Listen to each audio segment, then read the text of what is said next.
Okay. Back now. Whoever was here before, I am so sorry. If you were here before, I'm gonna keep trying until I get this right because I don't want to give up. I know that this streaming software is good. It's just I gotta like really play around with it a little bit. So hopefully people join this live. All right, I should be live right now. Let me go to my YouTube studio to see if I can see comments. So I'm just gonna reload this and have my YouTube studio here. Here we go. Okay, I'm back. I'm back. All right, we're back in business. We're back in business. All right. Now I just gotta figure out how I'm gonna see your comments. How am I gonna do this? I can't see any comments, y'all. Hold on. Okay, here we go. Why is YouTube? YouTube is being YouTube right now, or is it just me? I don't know. But anyway, I'm live right now. Hopefully, somebody is here. I don't know who's gonna be able to join. Um, Looks like there's one person who's here. Hello, welcome, welcome, welcome. I hope that I can see. Like honestly, y'all, this is a new software for me. I'm trying to work out the kinks. Unfortunately, I can't work out the kinks without going live first. So, hi, hey Tracy, how you doing, sis? Okay. People joining. Okay, good. I'm using like two screens right now. I'm looking at my YouTube comments and I'm also trying to see what's going on here because I'm using a new y'all know I'm using a new software now. So bear with me with these technical issues. I'm trying to work them out. Hey, Ronette, how you doing, sis? How y'all doing? How y'all doing? I hope you guys are having a lovely Sunday afternoon. Today I can only go live like y'all know I like to yap a lot, but today's live actually gonna be really short because I have to go we have to go somewhere after. So just wanted to pop in and say hi to y'all and talk a little bit about some stuff. All right, I'm gonna wait for a few others to join before I start today. Okay. The live stream is good. Okay, it looks like the live stream's working. I'm just gonna put this volume down and then I'm gonna watch myself on YouTube so that way I can make sure that I'm seeing comments and stuff. Okay. Well, I hope everyone's having a lovely, lovely Sunday. My Sunday's going well, thank God. Thankfully. Nothing's going on. It's raining back there. I don't know if y'all could see it. It's okay. Okay, good. Okay. Y'all could see. Okay, y'all could see. Y'all could see. I'm glad. Let me know if you can't hear me. Let me know if I'm too loud or if something's sparking cuz I'm really trying to get the hang of this whole live stream system. But yeah, let me wait a few minutes and then wait for others to join. Today's topic is a funny one. You viewer here from hi Danita, how are you? Welcome, welcome. Well, welcome to the family. I see I got y'all, I got a lot of new subscribers. Like I'm still shocked about that. I'm gonna tell y'all right now, like I've been on YouTube for a bit, like it's going on 5 years because I started in 2020. I think I started 2020 during the like right before. I think I started around the pandemic, and I just was doing it just to like document myself and just kind of show y'all what life is like in Korea. And then all of a sudden, just this year is just popping off. I don't know. Maybe it's because I talk too much. I started switching my content, and I guess you guys like when I talk. So I don't know. Hello, hi MM. How you doing? How you doing, sis? How you doing? Yeah, it's really for me. It's been a blessing though, to be honest with you. Just growing and also seeing how things have just changed in my life because you go through different phases in life. And so I feel like, my new phase right now is more of the, older sister, trying to give back and also just being more community minded. I think that before when I was doing content, it was more so for just the aesthetic or just like you just see my life, see what I'm doing, if you inspiring, I guess I should say, inspiring others to be like, hey, don't be scared. There's nothing to be scared. Like life is going to unfold the way that it should. And now I'm more on the like, okay, like now I've shown a lot about my life and my struggles and just different things, and now I feel like I want to be more community minded, if that makes sense to everyone. So anyways, welcome. That's a long spiel to tell you welcome, Danita, and I'm glad you joined the family. I went to Korea last April for 3 weeks. Loved every minute. Did you? Hold on. Wait, Phyllis, how you doing, Phyllis? Sis, where you been?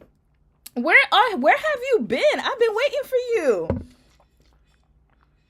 Let me tell y'all, Phyllis had me watch Love is Blind Germany, and she disappeared, and then I was like, girl, like, what's going on, sis? Where you at? Because there was a lot of stuff going on in Love is Blind Germany. But I'm saddened that you're sick. I hope that you're feeling better.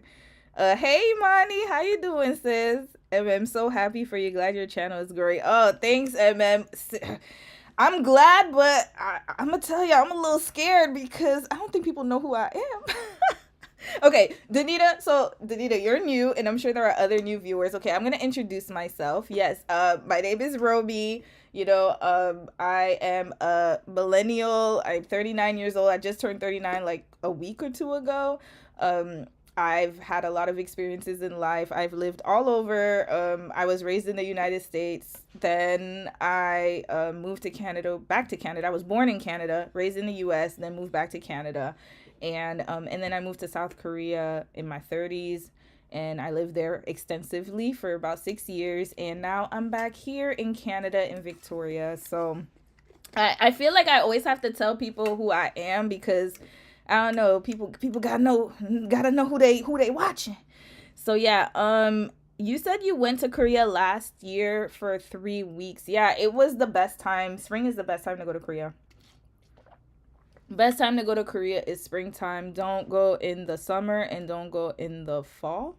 Don't go in the summer and don't go in the winter. Winter's too cold.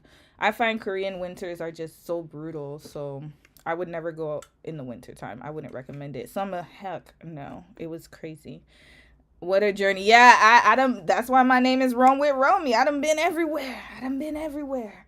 But now I'm just kind of settling into life, and I've been married for 4 years, y'all. Dom and I got married 4 years ago. It literally feels like we got married yesterday. Like, we had our big wedding ceremony 2023, but we actually got legally married in 2021. Yeah, so I was busy with school and work. Is the time of the month sickness. Aw, wait, so we syncing then, because I'm also on my cycle too. So I guess we're syncing. I hope you feel better. I know it's always, I hate getting my cycle. I know it's good to shed your lining, and it's good for your reproductive system. It's good for your health. You should be having them, but they're just annoying. Did I miss the Love is Blind review? That show, girl, that show, that show was insane. But I heard this season's Love is Blind in the US is really bad. I gotta watch it though. I don't know, man. There's too many dating shows that are bad. So because I don't have much time, I'm gonna jump into today's topic. Y'all feel free to ask me questions in the chat. I will answer them. Hey cousin, how are you, Didi? How are you? Yeah, I have horrible cramps and feel lazy. Girl, sis, when I tell you, like, yeah, cramping, you know what though? Like, cramping is the worst. I'm not gonna lie. Yeah, cramping is so bad. So I totally feel you. I really hope you feel better, and put like a maybe hot water bottle. Usually I drink tea if I feel crampy. I usually just lay down most of the time. Yeah. But to be honest, I don't get cramps as much as I used to. I used to get really bad cramps where I used to vomit. Like, it used to be so bad. But now I think because I had a surgery to remove, like, there was like a polyp or something that was causing that pain, and then once I removed it, I was fine. So, but yeah, sometimes, like, it still does it's just irritating. I just hate it, to be honest with you. It's one of those things in life where it's like, dang, why we only gotta get it and men don't get it? Men should have their periods, in my opinion, but that's neither here nor there. Jacqueline Johnson, I just started to watch your channel today and I like how direct you are because I am the same way. Oh, thank you. Welcome to the family, Jacqueline. I hope I'm saying it right. Jacqueline or Jacqueline? Welcome to the channel. Yeah, I'm very direct, y'all. That's why I said I got new subscribers, but y'all might be logging off soon. Y'all might log off soon because I gotta keep it real, man. Like, I wish I had, to be honest with you, I give the same advice that I wish somebody gave me. And I find that, especially when you're younger, people don't really give. I just feel like there's a lack of like compassion. That's number one. Number one, lack of compassion. And also lack of just keeping it real with people, especially those who want to, being that I lived in Korea for a long time, and then also Korea is not the first Asian culture that I've been into. Like, I've been around Asian culture for a long time, and different types of cultures too, but also just through my experiences and what I've seen through my lens, it's like, sometimes I feel like people like the fairy tale of things but not necessarily the hard work that goes into it. And I'm here to kind of just break it down for those who want to listen, and for people who, maybe they don't have the same sentiments. That's okay. We can agree to disagree, but at the same time, you can expect me to be honest at all times. I don't sugarcoat anything, and I wouldn't want anyone to sugarcoat with me. So it's vice versa. Jay Lamos, will you do an episode about gin and juice? Oh, okay, I gotta be honest with you guys. I actually know Sorose. That's the thing. I don't know her now, but we went to the same language school in Daejeon. That's how small the world is, man. I went to language school with her in Daejeon in 2018. So we went to the same language school, so I actually know people who know her, and I have actually spoken to her in real life.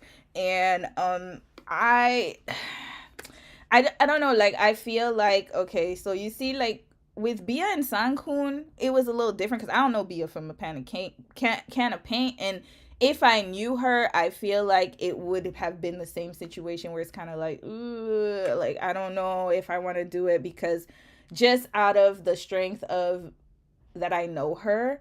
And that's number one. Number two, her husband, he has mental health issues. And when you're dealing with someone who has mental health issues as severe as he does, and he's still on YouTube, by the way, y'all. He got a channel. I can give you guys the update. Like, right now, I'll tell you guys their update because it's on social media. However, I don't think I'll be doing like an actual deep dive on them. I might do it on my Discord though. Y'all could hop into the Discord, but I won't make it public. Let's just put it that way. So if you want to see information as to like private things that I don't necessarily want to show on YouTube, go to the Discord. Like, we have an actual Discord for this channel. I forgot to link it to this live. It was on the last live I linked it, but I'm gonna try to link it to this live when I'm done. And if you want, I can actually do a deep dive, but just on the Discord. He has mental health issues. And I feel like with people that have extensive mental health issues, and also he's still on YouTube, I just want to be a little bit more careful with that story. There's a lot of mental health issues and childhood issues, trauma, and it's a lot. And she's also dealing with a lot too. And she's also very public on YouTube as well. I think for Bia and Sanghoon, it was a little different because Bia is no longer on YouTube. That's number one. And number two, I think her situation was a little different only for the simple fact that Sanghoon is still using her name and he's legally trying to like destroy her. Her credit. He's not paying her back. And so that story was actually better to broadcast because he needs to be held accountable legally. And I think that is a way to spread the news. And he's also messing with underage girls, so it's kind of like a warning, like, hey, y'all need to be careful. But with Gin and Juice, y'all, he still has a channel, and he's going through his homeless journey, and I wish him the best. I saw a few of his videos I have watched, and I did contemplate like doing something about them, but in the end I was like, you know what, if I feel iffy about something, I usually go with my intuition, and maybe at a later date I might cover them, but not right now. Yes, you are saying it right, and thank you. But I'm 24, and you're right. People don't like to keep it real. They don't. They sure don't. They never gonna keep it real, yo. So, I've been on this live stream for 15 minutes. Okay, so I'm gonna get into the topic. The reason why I titled it "Love Yourself" is because, y'all, we have a problem. We have a problem. Okay, so a lot of people, I have noticed that last year there was a big push for the 4B movement, or like decentering men movement. And I'm on TikTok a lot. I don't know if you guys are on TikTok too, but I kind of dabble between TikTok and YouTube. But I'm on TikTok a lot. I watch a lot of the commentary, and I kind of, scroll through videos and stuff like that.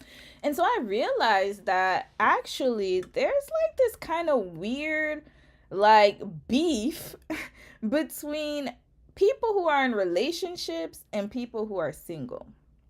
And so I wanted to just kind of touch on that today because I thought that it was an important topic to kind of go over. And also I do feel like there are a lot of nuances to this conversation, that I should say. And I think that um what it is that I feel like sometimes when married women, as myself, give advice, it might seem condescending to some.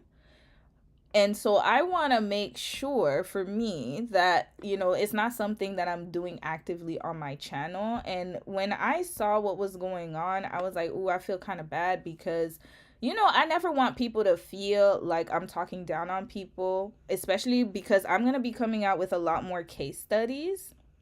And I'm going to be doing a lot of conversations about different cultural aspects of certain relationships and why they have not succeeded, or what may have happened to cause certain things. So I'm very responsible on this channel, and I want to just make it very clear. And that's the reason why I said love yourself, is I want to make it very clear that I'm not the kind of person who thinks that everyone should be in a relationship for the sake of being in a relationship. That's not my ministry. I don't do that.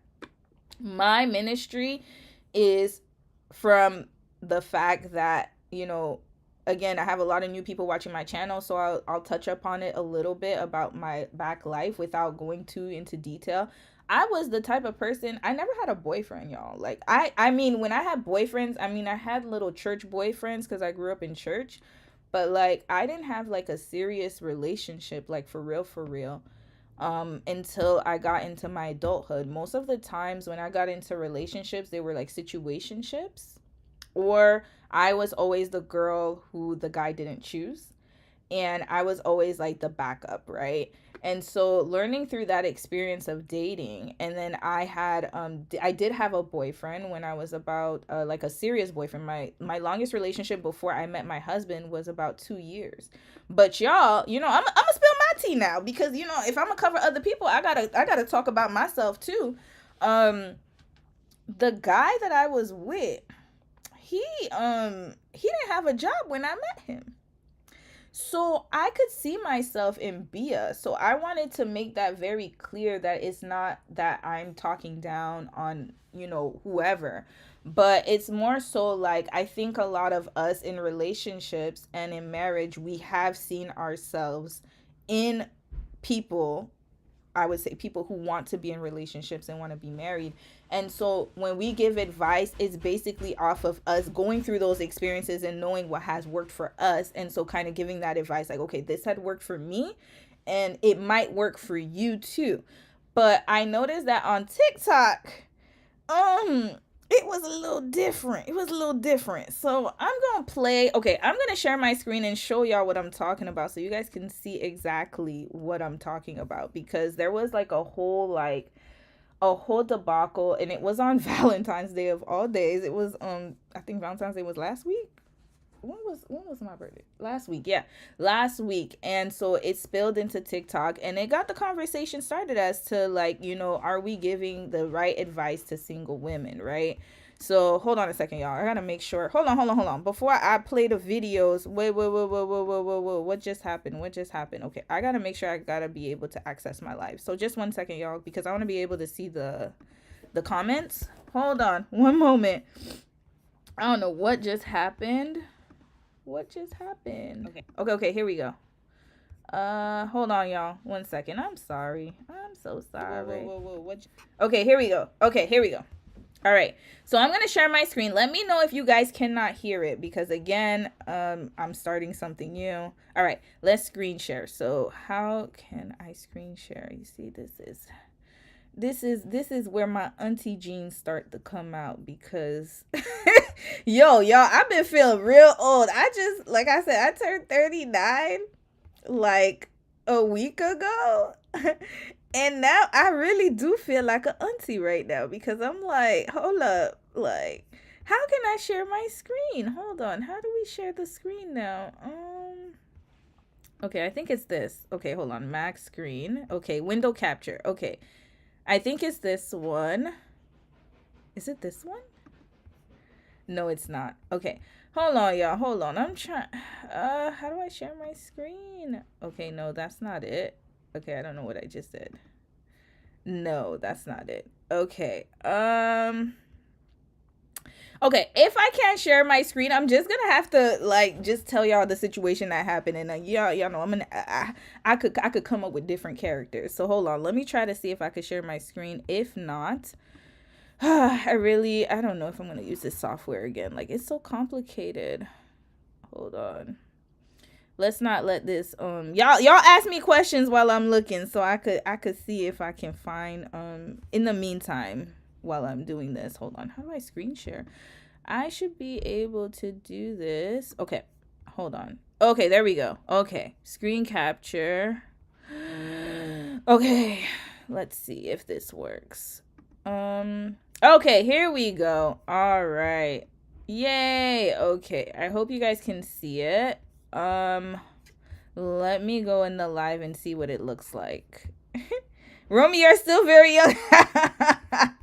Phyllis, I love you. Because I love you so much, sis. Hold on, if this works. Hold on. Okay, here we go. Yay! My screen is being shared. Okay. Yay. Okay. I hope you guys can see it. Okay, I think you guys can see my screen now. Let me go in the live. Hold on. Oh no, Romy, you're still very young. Hold on. Phyllis, I love you. Because I love you so much, sis. Hold on, if this works. Hold on. Okay, here we go. Yay! Okay. I think I'm screen sharing right now. Yeah. Okay. Let's figure this out. Okay, I'm gonna play a video. Let's see if it works. If it doesn't work, y'all will let me know. Cause when I tell y'all I'm tired of this, but why are there so many? Okay, hold on. I think there are too many. Why are there so many screens? Why it look like? Hold up, this ain't right. Hold on, y'all. Hold on, let me stop screen sharing. Hold on. Whoa. Hold on. Hold the phone. I don't know what's happening here. Okay. We gotta delete some stuff. Okay. Is there any way I can delete this? Yes. Okay. All right. What just happened here? Okay, you know what? I'm scared that something's going off here. Hold on. Wait a minute. I feel like, wait, can y'all see me now? Hold on. I know y'all can hear me. You can hear me, but you might not be able to see me. Okay, y'all said I'm good. Okay, hold on. Here. Okay, you know what? Okay. I'm scared that... Okay. Y'all can see... Okay, there we go. Okay, I think I get it now. Okay, guys, I think I get it. Okay. Yeah, I'm telling y'all, I'm an auntie now. This is my auntie era. Like, my auntie era, and I'm embracing it. I know some people don't like to be called auntie, but that's okay, man. Listen, I don't have any nieces or nephews, and I also don't have any younger sisters. So, yeah, y'all could call me auntie, big sis, cousin. Y'all can call me whatever you want to. All right, I think you could. Okay, I think I could show up here. We see and hear you. Yes, thank you, Ronette. Okay, we good, All right. Okay, now we gonna share the screen. Okay, let's see if y'all could see my. Okay, I'm gonna share my screen again, but this time I think I know how to do it. All right, so let's do this. Let's redo it. All right, let's try it again. Let's get this going. Okay, Mac. Okay, screen capture 2. Okay. Window capture. Oh, okay. Okay, I think I understand now. Oh, okay. Okay. Got it. All right, now I understand, y'all. Okay, it was my fault, y'all. It was my fault. Okay, full screen. Yes. Okay, we're gonna show the full screen and with empty names. Okay. All right. It should be working now. I think. Wait, what's happening now? Hold on. Wait. Hold up. Black don't crack. Yo, for real, man. It don't crack. It was my fault. Oh no. Wait. Okay, I did something wrong. Hold on. And wait, I got the wrong screen, y'all. Hold on. You know what? I know y'all laughing at me. Okay, that's okay. You know what? We listen and we don't judge. All right. Y'all watching somebody who's trying to get this tech thing going. All right, let's do this again. Let's try again. Let me do window okay, I think I'm going to do display capture. But you know what? We'll just do display capture and then we'll figure it out from there. All right. Cool. Okay, what's going on here? Hold on, where's the screen? I don't want this screen. Whoa, okay, I'll figure this out. Okay, hold on a second. Yes. Okay, I think I'm gonna do display. Yo, y'all got me laughing right now, but I can't stand y'all. Jacqueline, you already calling me auntie, you know? You know what? Just for that, we learn it together for real, man. Like this is why I hate when technology, like this is the thing. Like I'm at that age right now where I'm starting to really hate technology because I'm like, yo, like I used to have the game on lock, y'all. Like I used to know all the tech stuff, like, you know, compared to my parents, I'm like the G, like, you know, I'm the GOAT, right? But then it's like, you know, Gen Z will come out with something different and then, you know, okay, here we go. I think y'all can see my screen now. Okay, you know what? However it looks, look, y'all, this is just what it's going to have to be because I don't know why it has like so many images. Hold on, let me delete something. Let me delete some. I think I have to, okay, I got it. I got what I did wrong, y'all. I had too many screen captures. Like, what is happening here? Why do we have so many? Like, this is crazy. Why do my sis like this? I am African, so it's easy. Yo, for real, man. Yeah, teach me your ways, man. Hold up. Teach me your ways, because over here, especially in Canada, chill, we gotta learn all this stuff by ourselves. Okay, here we go. All right. I really don't know why they're okay. Now I get this screen capture thing. But the problem is there's so many screens here. It looks like a whole like. Okay, I think okay, we got it. We got it, y'all. I get it now. Okay, I'm gonna make this screen capture 5, just so I can know like why it looks like this. Okay, here we go. All right. All right, here we go. Okay. All right, y'all. Let's play the video. I hope y'all can hear the audio. Okay. You know, we just gonna play it like this for now. Because I really don't know why there's so many. Yet you're not there yet. This is gonna be my last video. If it's not happening yet, you're not there yet. Like, when in your self-love journey, because no one's ever gonna love you more than you love yourself. So you have to love yourself unconditionally. And then when you meet the right person, you're not gonna seek them out for that kind of love because you're going to already have it. Respectfully, this advice is ass. And if I were your friend, you would have a very tough conversation following said advice, if you want to call it that. And I'm not coming at Drew directly because she isn't the first person to give this terrible advice. I'm more so frustrated at the advice in and of itself. Those of y'all who hop into a relationship and begin preaching self-love to your single friends as if that's the Hold on, I'm gonna pause it right now. Y'all can hear it, right? And y'all can see it. Can you guys see it? Can you guys see this? Okay. Y'all got my husband laughing. I'm more so frustrated. Yeah, you see, there's two. Wait, there was too many screens. Hold on, honey, why are you laughing? This is not funny. What you calling me? Y'all got my husband calling me auntie, y'all. Hold up. Nah, this ain't it, man. Hold on. Yo, my husband calling me auntie, bro. Like, y'all got Dom calling me auntie right now. Okay. Oh, y'all can see it? But was it too much? Like, I feel like, oh, you know what? Okay, it was echoing because my computer, I'm so dumb. Of course it's going to echo. It's coming out of my computer. Okay. You guys said it's echoing. Yeah, right? It was because I have my computer volume on. Okay, we going to play it again. Okay, y'all. We going to play it again. Okay, we going to play it again. This time it's going to be the right. It's going to be right, y'all. It's going to be right. Okay, I got this. Okay, I got this. This is the last time. Ooh, let me watch the time, y'all. Okay, this is the last time, y'all. I got this. Your girl got it. But why are there so many screens? Hold up. Something is irking my nerves. Oh, okay. I got it. Okay. I'm going to figure this out because I got to figure out why there's so many screens. Okay. Okay, we're going to delete this one. Oh, boy. Too many screens, man. Hold up. Well, now I can't see myself. Hold on. Did I disappear? Hold up. Y'all, I just disappeared. Hold on. Okay, I gotta show myself now. Am I still live? I hope so. Hold on. It shows like I'm live. Mac OS. Okay.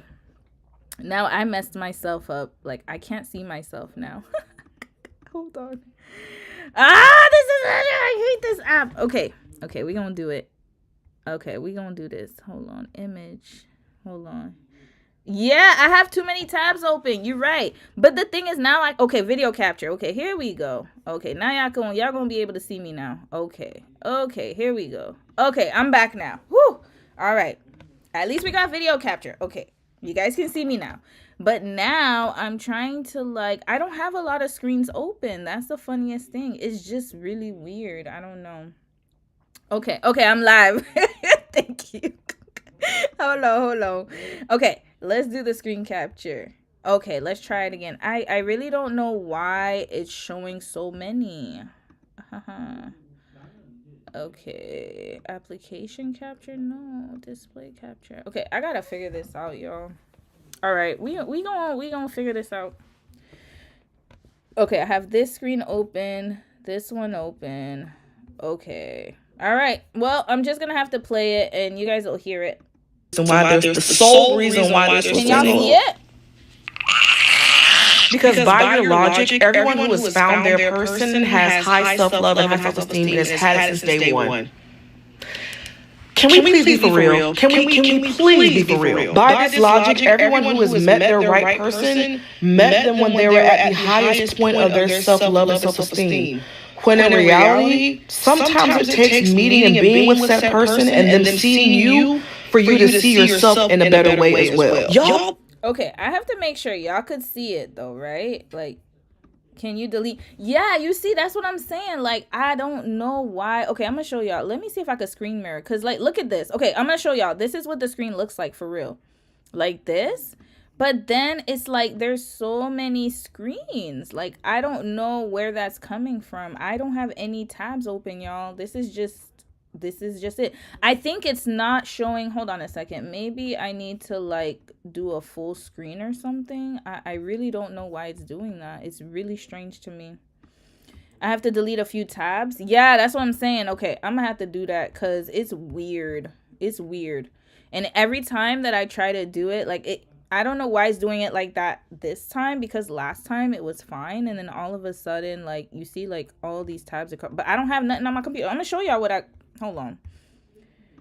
I'm gonna show y'all. I don't have nothing on my computer. Hold up. Let's delete this. Okay, delete this. Why is there anyway, I'm gonna do the video capture again. Okay. It looks like I still have technical issues. That you see, and then now it's like, look at that. Like, now I gotta now I'm upside down. So let me go and transform this, because then y'all, let me rotate my behind. And then you see, like, whoa, hold on, where all these screens came from? Hold up, y'all might be right. I might have too many tabs open. Hold on a second. Let me close my tabs and let me transform first. Log out and log back in. If I log out, hold up, I think there's something behind this. Hold on. It's looking at my screen in real time, like this. Okay. Let's figure this out. You need a tech. I know, and unfortunately, I'm not a tech person. I could do little ying stuff here and there. Okay, I'm gonna figure this out, y'all. Okay, I'm gonna tell y'all the rundown. Listen, we ain't got time to be going through this again. So I'm gonna tell y'all the rundown. So what happened was that there's a girl by the name of Cindy, and she's a Cindy Noir. She's like this really popular TikToker. She does a lot of, like, she's a, a Black woman TikToker. And it's Bellamy. Listen, I'm just bad at tech, okay? That's what's going on right now. I'm terrible at tech, and my computer is not showing what it's supposed to show. That's what's happening, Bellamy. Welcome. If it's your first time to the live, this is what happens when you have somebody like me, like me. Yeah. Anyway, this is bound to happen, y'all. So I'm trying to get, hey, little mama, how you doing, sis? I'm trying to get better at doing the screen sharing, because I want to do screen sharing to show y'all some really cool content, but I don't know, it's just not letting me be great today. And I've done it before, so yeah, no, I did it before, but when you do something before and you don't know how you did it, and then you try to do it the second time and it's a mess. That's me right now. So anywho, Cindy, she's this popular TikToker, and on Valentine's Day she posted a video because, okay, there's another popular TikToker by the name of Drew a follow, and she's like a TikToker who kind of like goes she goes to bat for women, basically. Like, she's always kind of calling out men and their misogyny and yada yada yada. And anyway, she's in a long-term relationship with her man, and she's been in a long-term relationship with him, and then she had like a podcast with a friend. So Drew had a podcast with a friend a few years ago, and they were talking about relationships, and she said that I guess the friend was going through relationship issues, and she said, I think that you should love yourself before you get into a relationship, and that's the best advice I can give anyone who wants to get into a relationship and who's just like yearning for that love. And what happened was that people took that advice.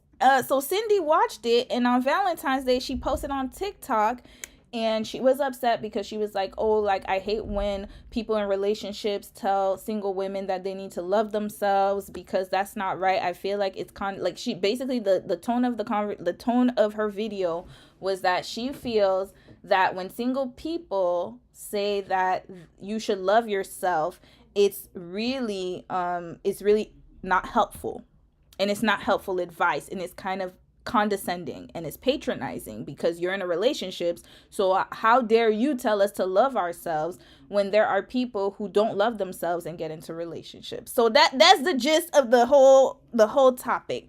And so people just started responding, and it became this whole big thing. And hello, Holly. Hi, sis. How are you? So people just started talking about it. And my question to you all, especially if you're single watching this channel, And even if you're married or taken, like, is that bad advice to tell people that to love themselves? Like, I don't think that's bad advice. And I think that Drew, when I saw the whole context of the conversation that was going on, Drew actually gave some really good points. She said that you have to love yourself more than you love the idea of being in a relationship. Why? Because when you love yourself more than the idea of being in a relationship, you put yourself in the highest pinnacle of self love. And when you love yourself that much, you won't have to lower your standards because you would want someone to meet the love that you have for yourself. And so I got it from that perspective where it's like you should love yourself more than you want to be in a relationship. And so my thing though is that I realized that a lot of people were upset and attacking her, and I'm like, damn. I mean, what y'all want? What y'all want us to do? Like, should married people just kind of let y'all vent and support y'all? If you're single, should people who are in relationships or married just support you guys and not say that you should love yourself, or should we still, like, give you that hope? And I saw a lot of people were like, oh, it's not the message as bad as the messenger because she's been in a long-term relationship, so it's not right that she's giving that advice. It should be people who have not been in long-term relationships. And so I would say I fall into that category because I was not a perpetual person who was in long-term relationships like that. Like, I didn't have that, you know what I mean? Like, I didn't have a high school sweetheart. I didn't have that kind of like boyfriend like relationship until later in my life. And even then, like, my relationships were not that great until I met my husband. My husband is my best relationship, to be honest with you, and my longest relationship. The other one, like I was explaining to somebody ahead in the chat before, my whole technical issues, the guy I was dating, he ain't have a job. My standards were so low. And it wasn't until I literally stopped dating after that relationship. I had stopped dating for 7 years, around 7 years. And I really started to really grow into myself. And I really I just spent so much time single, and I knew what I wanted, what I didn't want. And I spent so much time by myself and time learning myself and growing and, reading different advice books, like trying to really tap into that higher consciousness of myself. And that's when I was aligned to meet my husband, because I was just living my life, enjoying my time by myself, but also enjoying meeting people at the same time. So now I think Drew gave great advice. I don't see what she said was wrong, but y'all let me know what y'all think, because I'm still trying to figure out. I'm like, we in the era of, okay, so remember last year we were in the 4B movement. So people was like, we don't want to be with men. And then now this year, we're in the don't talk about self-love. You shouldn't love yourself. It's easy for you to say you're in a relationship. And I'm like, okay, so what are we doing? Like, what's happening? Hold on, let me read the comments. Comments are hot. Okay. Phyllis said, can you do Joshua Jackson? Oh, I can. Iris, I can do that.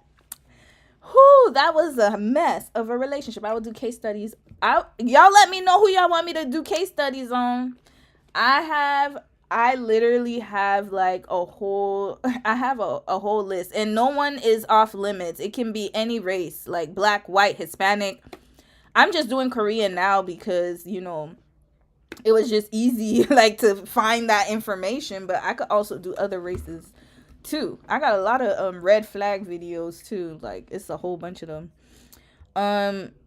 Phyllis said, you can only love others if you love yourself first. Yeah, like I really didn't understand why people were so upset. Like, y'all should see TikTok is, and I wanted to show you guys the videos, but unfortunately my technical issues won't permit me to. Like, I gotta fix that.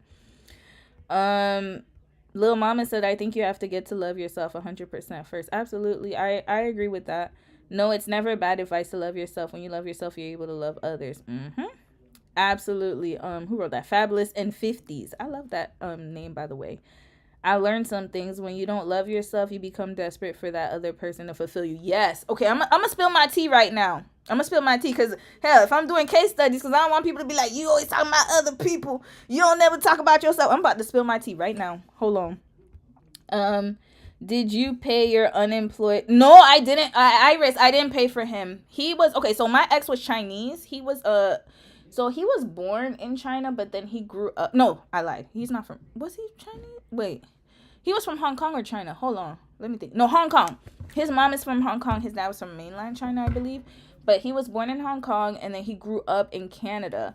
And so he never asked me to pay for anything. He actually had his own savings, and he owned a condo. It's just that he was unemployed. Yeah. So his dad had actually set him up. His dad set him and his brother up with condos, and so they had money.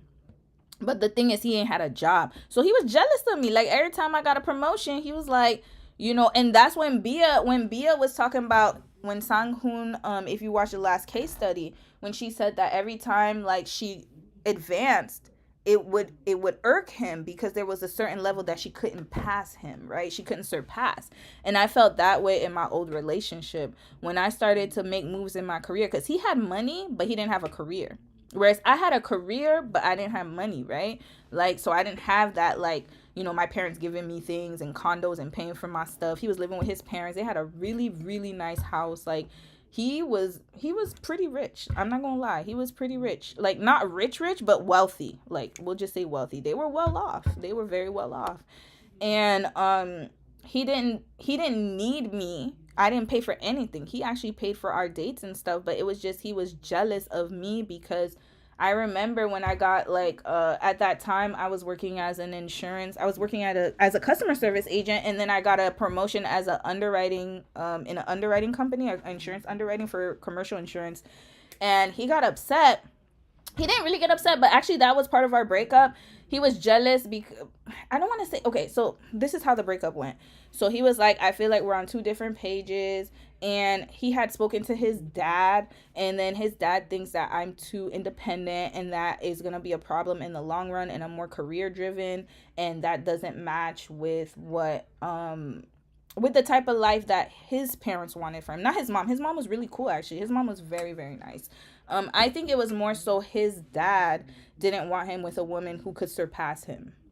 That's basically what it was. And at the time, mind you, I was like 20, I think I was like 27, around 27, 28, 20, around that time.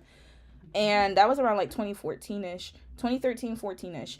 And when I, like, started to progress in my career, because that was the trajectory that I was on, I think that he felt threatened by that. And he said, I'm here and you're here, and it can't be like that. That's literally verbatim what Bia went through in that context. I went through the same thing. So it's not just, and he's Chinese. He wasn't even Korean. So I think it's an Asian thing. You can't surpass your mate as a woman. They don't like that, just based off of my personal experience. So yeah, take it for what you will. But yeah, that was anyway, I didn't pay for nothing for him, but I think he just felt threatened because I was just doing boss stuff. Like, I was bossing up and he wasn't, and I think he felt like he was worthless in a way, or he wasn't he wasn't really pulling his weight in the relationship as far as career wise. And then the funny thing was, right after that, I ended up being sick, and then I quit that job. So you see, everything happens for a reason. I'm happy that we didn't end up together, because we were actually, like, he actually proposed to me and everything. Like, we were on the trajectory of getting married, but his dad put a stop to that. I even met his whole family, like all his uncles, aunts, everybody. I done met everybody. Let me read some more comments. I agree, Imani. They think someone else will complete them, but yep, they don't. Hold on. said, hold on, I feel like I think for some people, they don't know what love is until they are loved by someone. That is very true. That is very true. That is true. It depends on the person too. Like, that's why I wanted to play what Cindy said, because she was like, well, sometimes people meet people and they're not all the way put together, and they still meet someone, and that person helps them become the better version of themselves. I agree to a certain extent with that, but that's not always healthy, y'all. Like, honestly, I've seen so many couples where they grew together and then they grew apart because they didn't really know who they were outside of each other, right? And they didn't really know who they were by themselves. And then when they got together, they just became coupled. And so as time went on, they realized I'm actually a different person than, than who I know who I am, and there's certain things that I don't want to tolerate, but then I'm already in this relationship. And usually that's how couples break up, is because they're not all the way together, or they're not sure of themselves and certain in themselves, and they don't know who they are, and they don't have that strong personality yet. They haven't developed a sense of who they are. And so that happens too. And y'all gonna see that in the next case study. Hold on, I got a case study coming up on Tuesday. Do you guys know the Kwan family? Let me know if y'all know them. Iris said, wait, hold on. Iris, you said Jodie Turner Smith gave her husband $1 million to buy a house. He owes her money. And imagine, this is Pacey from Dawson's Creek, y'all. This is Joshua Jackson. Like the Joshua Jackson from Dawson's Creek. And, he has money. It's not like he doesn't have, he has money.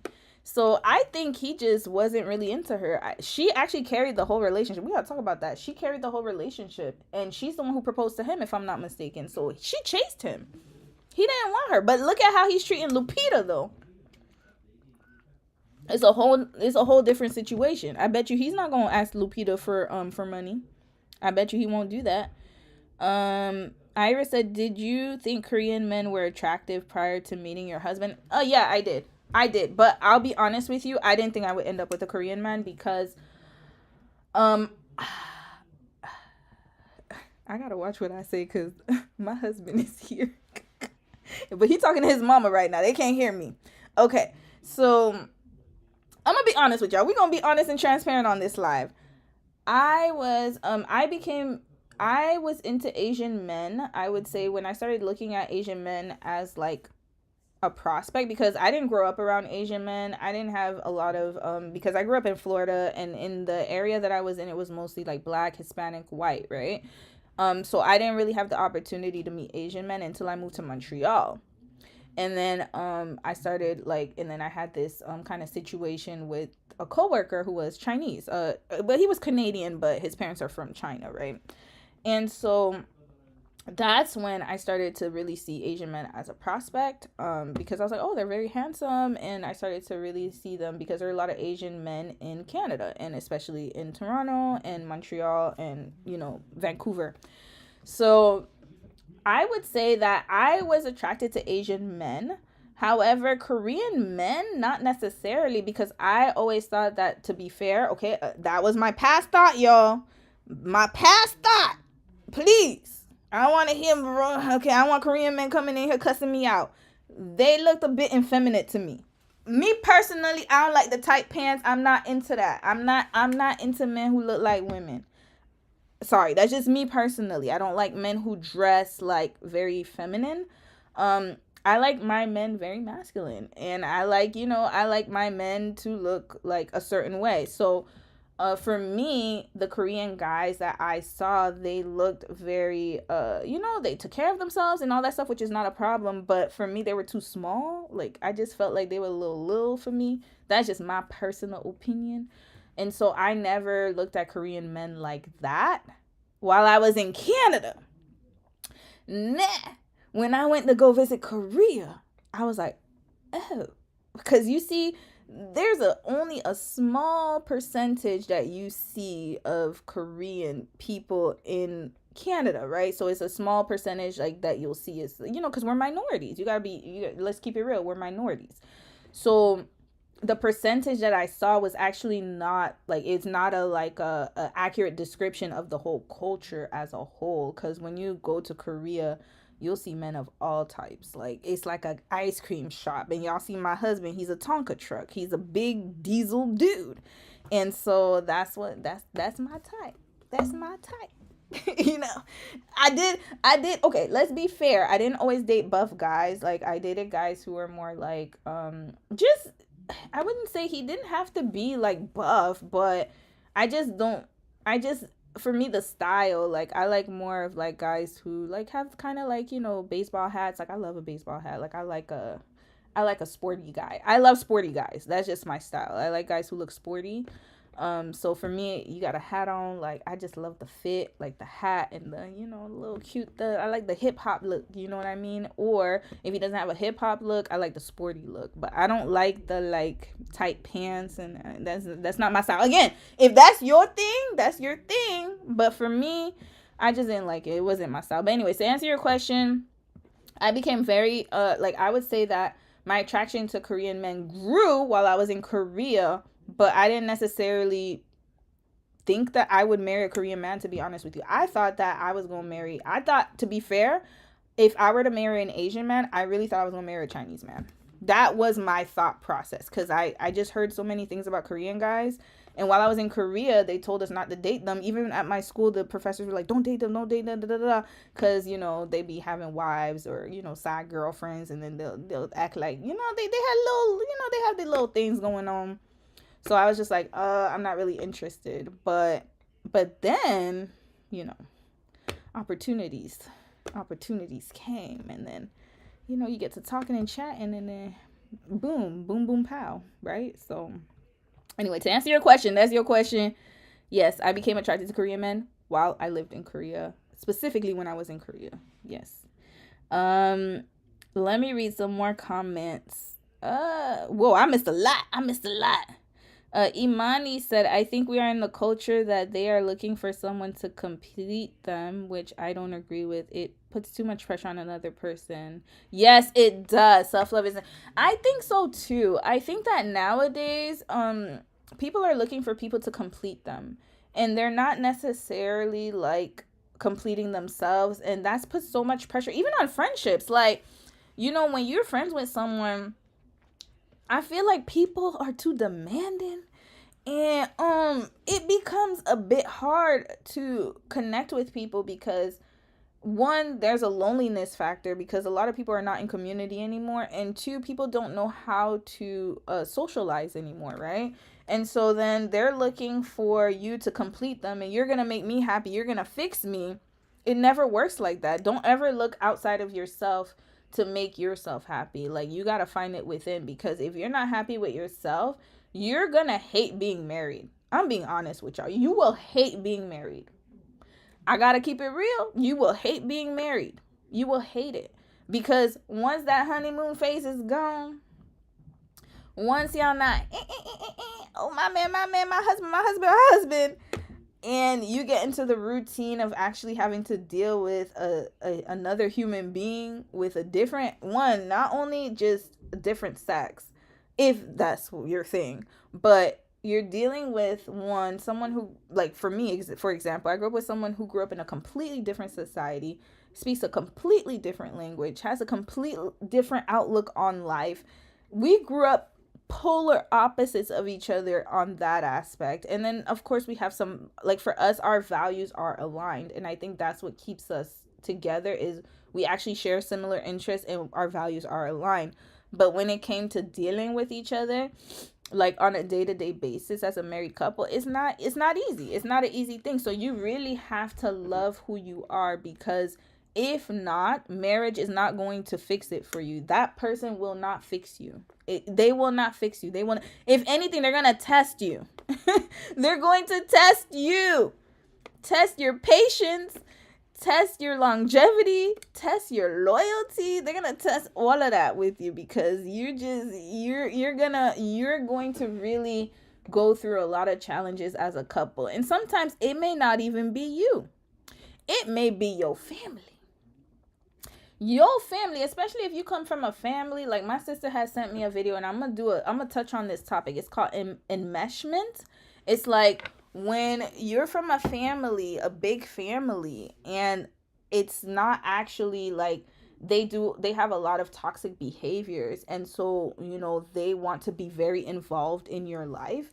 And if you come from that kind of family, you got to be careful with that, because sometimes it may not even be y'all. Y'all could be good, but then what if your mama come over every day? What if his mama comes and meddles in your business all the time? And what if, it could be relatives? Or what if there's a high expectation for community where you always have to go see each other's parents? What if his parents want to live with y'all? You know what I mean? And it's like you always have to really love yourself and have high standards and know what you want and what you don't want and set boundaries, man. Like I'm telling y'all, if you don't practice it with yourself, you're never going to be able to put it on someone else. It just doesn't work like that. If you don't have strong enough boundaries, you won't be able to put it on other people. It just won't work, especially your husband, right? So, or your partner, whoever it is. I'm gonna answer a few more questions. Hold on. I can see what you're saying at MM, but if it's don't have to be dating relationship, but it could be friend. Yep, friend, family, how they treat you. Yep, exactly. Iris, you said my friend took a man to Hawaii. What? Hold up. How did I miss this? Your friend took a man to Hawaii. She paid for it? Now she's married to a man who resents if he has to pay the mortgage. Iris, wait, what? Hold up. Hold up. Hold on a second. You said she's married to a man who resents if he has to pay for the mortgage. Does she like being the breadwinner? Are you still here, Iris? You gonna have to let me know. Does she like being the breadwinner? If she likes being the breadwinner, then I mean it's you know what it is though? There's always gonna have to be a masculine and a feminine energy in a relationship. So it seems like your friend likes to take the lead because she's choosing guys who don't like to pay stuff, which means that she's more on she's more of the breadwinner. And again, to each his own. Personally, I don't have that ministry. It's not for me. I did it for one boyfriend, one ex, and I will never do it again. Where, he would ask to borrow money all the time, and I was like, oh yeah, like that's not gonna happen. It always made me uncomfortable. Hold on. Let me continue. They didn't mind that you were black. No, not at all.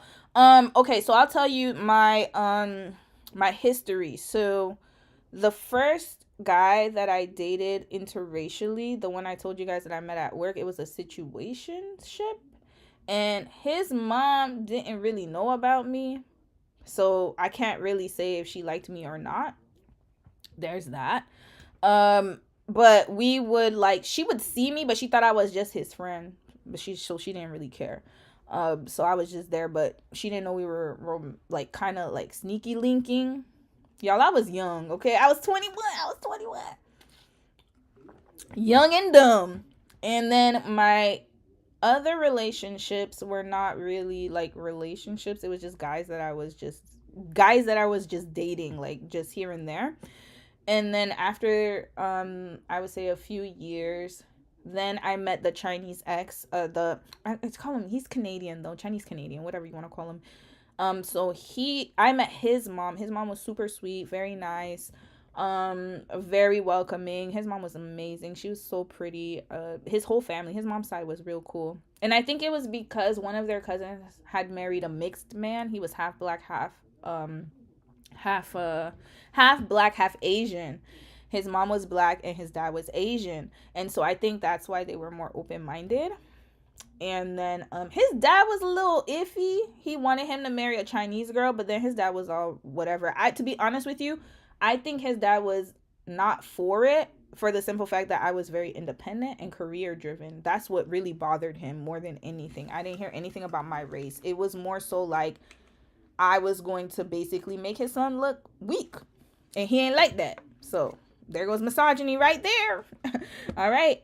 And then with Dom, y'all could see the videos. His parents, from day one, they were accepting. They didn't care. They just wanted their son to get married to someone. And they're like, we're just so happy. So, yeah, his mom, she just had a reservation, not because I was black. It was because I was foreign. So for her, it was more so are you going to divorce my son? That's all she was thinking about. Just are you going to divorce my son?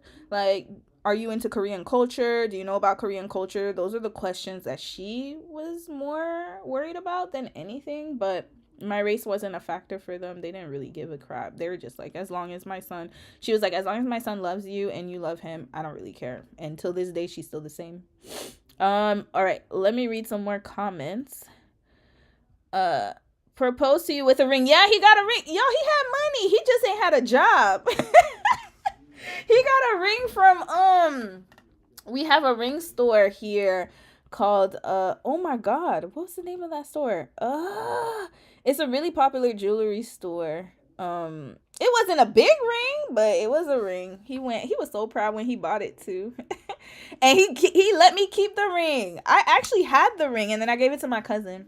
I gave it away cuz I felt like if I kept that ring, then I was like, we were engaged, like legitly had a wedding day set up. We even put money to the we even put money at the wedding hall because I was gonna get married in Florida so my family could attend. We even put like he gave me $3,000 to put towards the wedding hall and also to catering. And then yeah, he like, and then we just ended our engagement.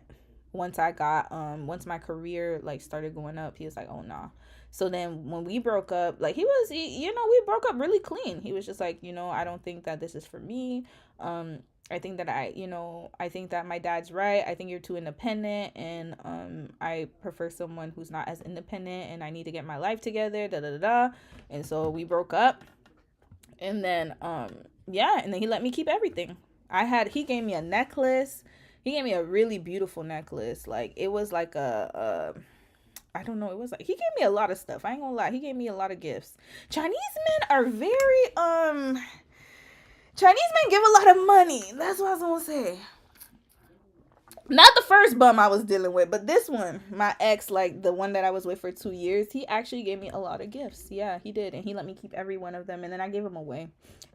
No, it wasn't. Was it? No, it wasn't Tiffany. It was. Oh my God, it was a jewelry store. It's a famous jewelry store in Canada. I forgot the name.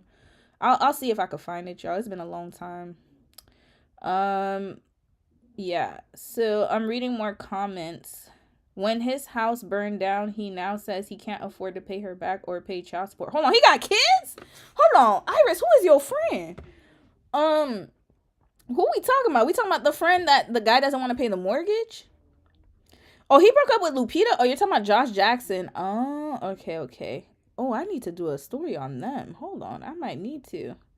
Oh, y'all. Okay, I'm like so behind on the chats. I'm reading. Okay, she's black, he's white. Yeah, your friend sound like a mess. Hold on. No offense to your friend, by the way. I'm just saying the situation is a mess. The other friend was married to the Korean guy who wanted to marry just to get into the country. Okay, we're gonna talk about that. Dom is a gem. I'm glad you guys met. I know, I am too. I think, okay, to be honest with you guys, okay, it's about timing. And also it's about, okay, so I feel like there are, and I got by the way, y'all, I watched a Real Talk with Yanni. I think yeah, Real Talk with Yanni. I always call her Yanni, but Real Talk with Yanni. And I think what she said is very true. So when you meet someone, and I noticed that that's what happened with me too. I was on a high vibration, y'all.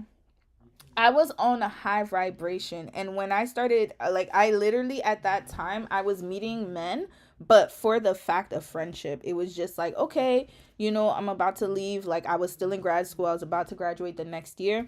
I was like, I got 1 year left. Let's meet as many people as possible. Let's talk to them. And it wasn't on no, like,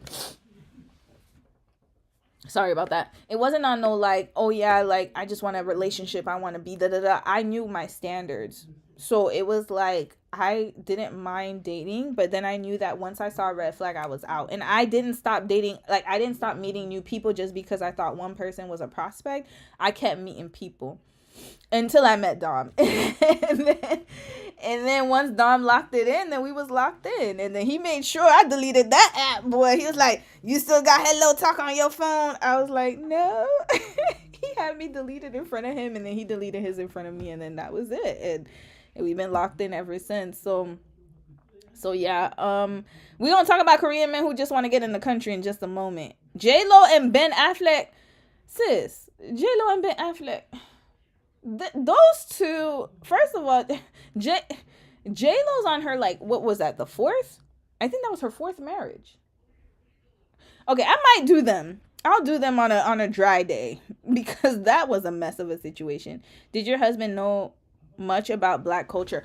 Did Dom know much about black culture? Not really, no. He just knew, okay, so he told me that he loved hip hop. So a lot of Korean people you're gonna meet, especially if you meet men, they actually their first introduction to black culture will be hip hop or sports, basketball. So my husband wasn't into sports, but one of his best friends was into hip hop and into I think he was into hip hop, and also he was a skater, like a skater boy.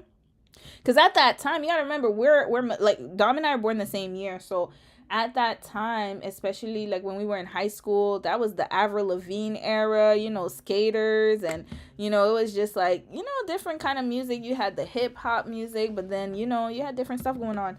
So he got introduced to hip hop from one of his best friends, but that's about all he knew about black culture. And then he told me that he had a black friend, a black man who was his friend in New Zealand, and yeah, and that friend was a really good friend to him. But he never, to be honest with you, he never had any bad negative image of black women, because he told me that he just never thought about it. Like, he never thought that he, one, would be married to a black woman, and two, he didn't think deeply about it because he never had opportunity. So it's all about opportunity, frequency, opportunity, luck. There's a lot of different like variations as to how I think we met. Perfect timing too, being at the right place, right time, and going with intuition. But yeah, no, he said he never imagined that he would be with a black woman.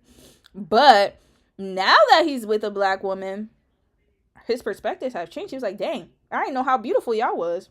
He was like, I didn't even know. He was like, black women are beautiful to him. So he's like, oh, it's a whole new world. So yeah. Oh, hey, CFT, you said, hi, Romy. Hey, sis, how are you? Was he jealous of your ambitions? Yes, absolutely he was. If you're trying to accomplish things and you are with someone who is not doing the same, they'll resent you. Yeah, he resented me. 100%. My ex resented me because I was doing way better than him. As far as career wise, financially, he had money, but his dad was, you got to remember too, his dad was helping him.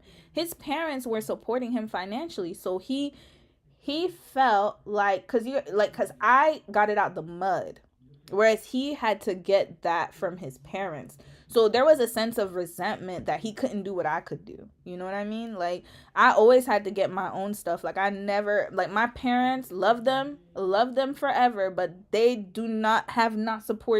have not financially supported me since I left my house at 18, right? And so I would say, like, the first year I was in university, they would send me money here and there. But then after that, that's it. Like, I was on my own. Like, I've been on my own, self-made. So I think for him, he didn't like that. And I'm also my personality, I'm very opinionated. And I'm very, like, I think that's a thing I would say that we have, especially as black women. And I would say other women of color, especially, I think women of color, we naturally do this, where, especially black women, we're very outspoken and we're not afraid to challenge you. And he didn't like to be challenged. He did not like that at all. I remember, like, we used to always get into arguments because he didn't like that I just didn't let him slide. Like, I'm not a sliding girl. Like, if you do one thing, I'm going to tell you. Just like I would want you to tell me. But I think he was more of on the, like, you listen, you do, like, kind of like, I want you to be seen and not heard. And I wasn't with it. I'm gonna speak my truth every time. And yeah, like, that's probably why it took me so long to get in a relationship.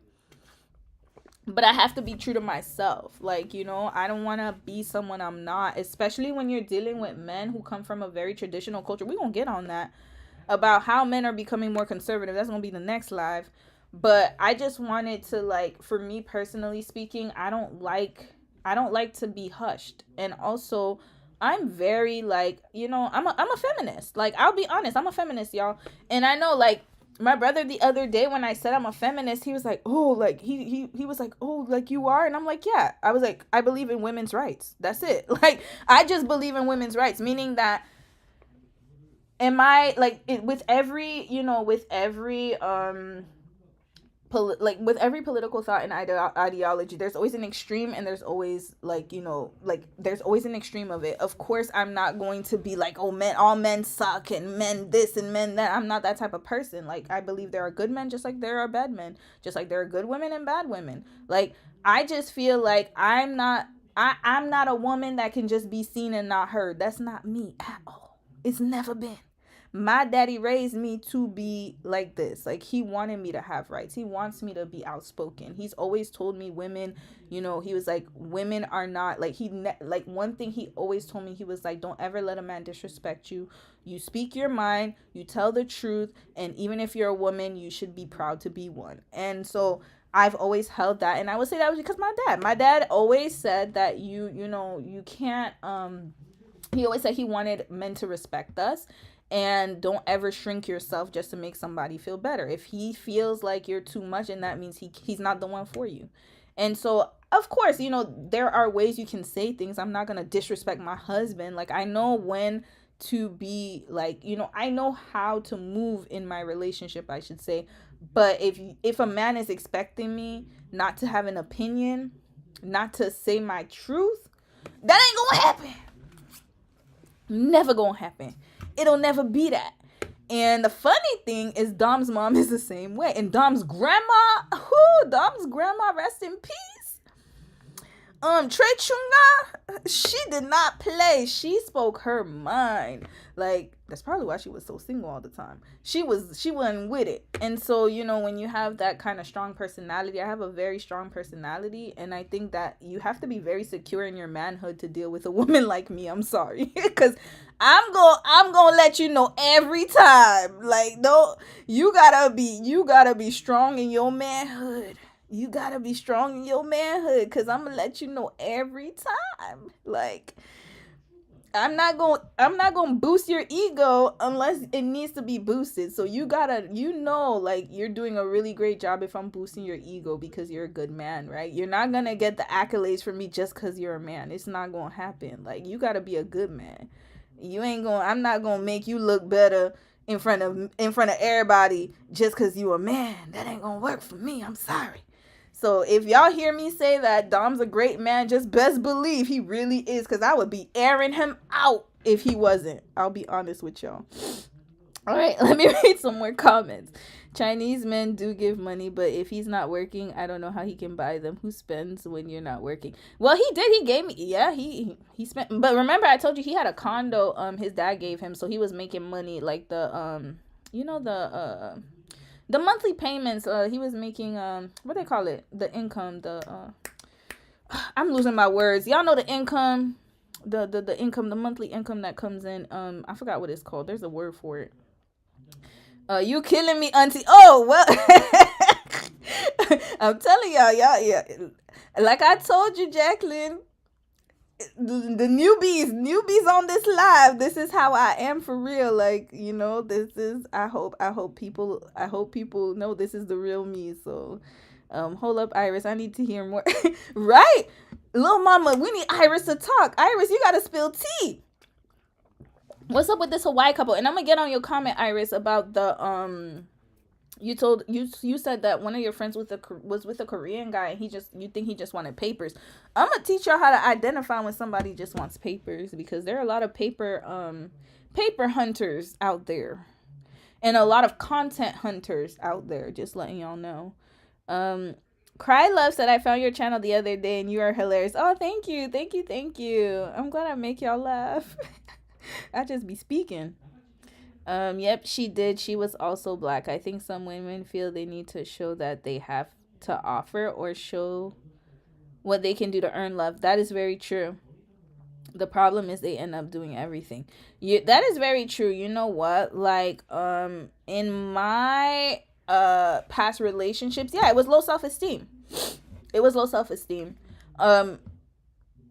After when I did my Eat, Pray, Love journey, and I didn't like accept men, like I really like just had high standards for myself, and I started to elevate in every area of my life. You couldn't pay me to be with somebody unemployed. First question I asked, you got a job? What's your job? What do you do? How long have you been doing it? Do you have an education? How long have you been, I was very intentional with the questions. I remember when Dom and I first met, like we spent hours talking because I literally, they tell you on the first day, oh, don't get into uncomfortable. I was like, oh no, I'm digging. Oh, I'm digging because you got to remember, I'm in a foreign country. Mind you, I'm in a foreign country and I'm meeting this man for the first time. And he seems like, obviously Dom from the get-go, he's very consistent, but I had to make sure that there were no red flags. Like I was poking, y'all. I poked him. Oh, I went into it heavy. I was like, so what do you do? How are your parents? How would your parents feel if they met a black person? Like, have you ever been around a black person? Like, them questions was drumming. Like, I was just like, boom, boom, boom, pow, pow. And he asked me questions too. And so we were very honest about what we wanted. And so after that conversation, I've always felt at peace with him from day one. I never felt like, oh, this might not work, or oh, like, never ever had that cross my mind at all. And that's how I knew that he was the one for me. And I asked him, how does he feel about being with a woman with education? He's like, I love it. I think it's awesome. And then he had an education too. He went and when he got his postgraduate certificate in New Zealand. So it was like our lives were very intertwined. We love to travel. We've lived in different countries. And so it only made sense for us to, like, to proceed with our relationship. But yeah, I had to ask all them questions, y'all. Like, I was not playing. I was not playing. But to get back on the earning love, yes, I used to think that, like, giving myself sexually and also monetarily would keep someone. Not necessarily with the ex-boyfriend that, not that one, but the first one, the first bum. The first guy I dealt with, the first Chinese guy I told y'all from my job, I'm gonna call him Damien. But he was really a demon. But yeah, anyway, Damien, that guy, I used to let borrow money and stuff, and I was like his sugar mama, even though he was a year older than me, right? Like I was a little sugar mama. Yeah, there are some passport bros, but the other way around. I think for now, like, to be honest with you, is really, you just gotta be careful with some men and what they say. And also, like, if he's always talking about your country and moving to your country, which is not necessarily a bad thing, but you gotta be careful with some men who just want to marry you for the papers, because you'll know them by their fruits. You'll know them by their fruits. They'll slip up eventually. You'll know them by their fruits. I think right now the wave, I think it's not really about passport. It's passports too, but I think it's about content. I've been seeing a lot of people getting into relationships just to get a bag. Just to get a bag off of social media. Just to get a bag. I've been seeing that. I'm gonna cover it on my case studies. It's a lot. Hold on, I got more questions here. Hold on. Y'all coming in with the questions. Did you do a background check on Dom? I should have, but I could. Okay, I did my own background search, but I couldn't find him on. I didn't check the criminal record. It's very hard to get people's criminal records in Korea because everything is closed. Same thing with Canada. You can't get a criminal record in Canada unless you have, like, permission from the RCMP, which is our Royal Canadian Mounted Police.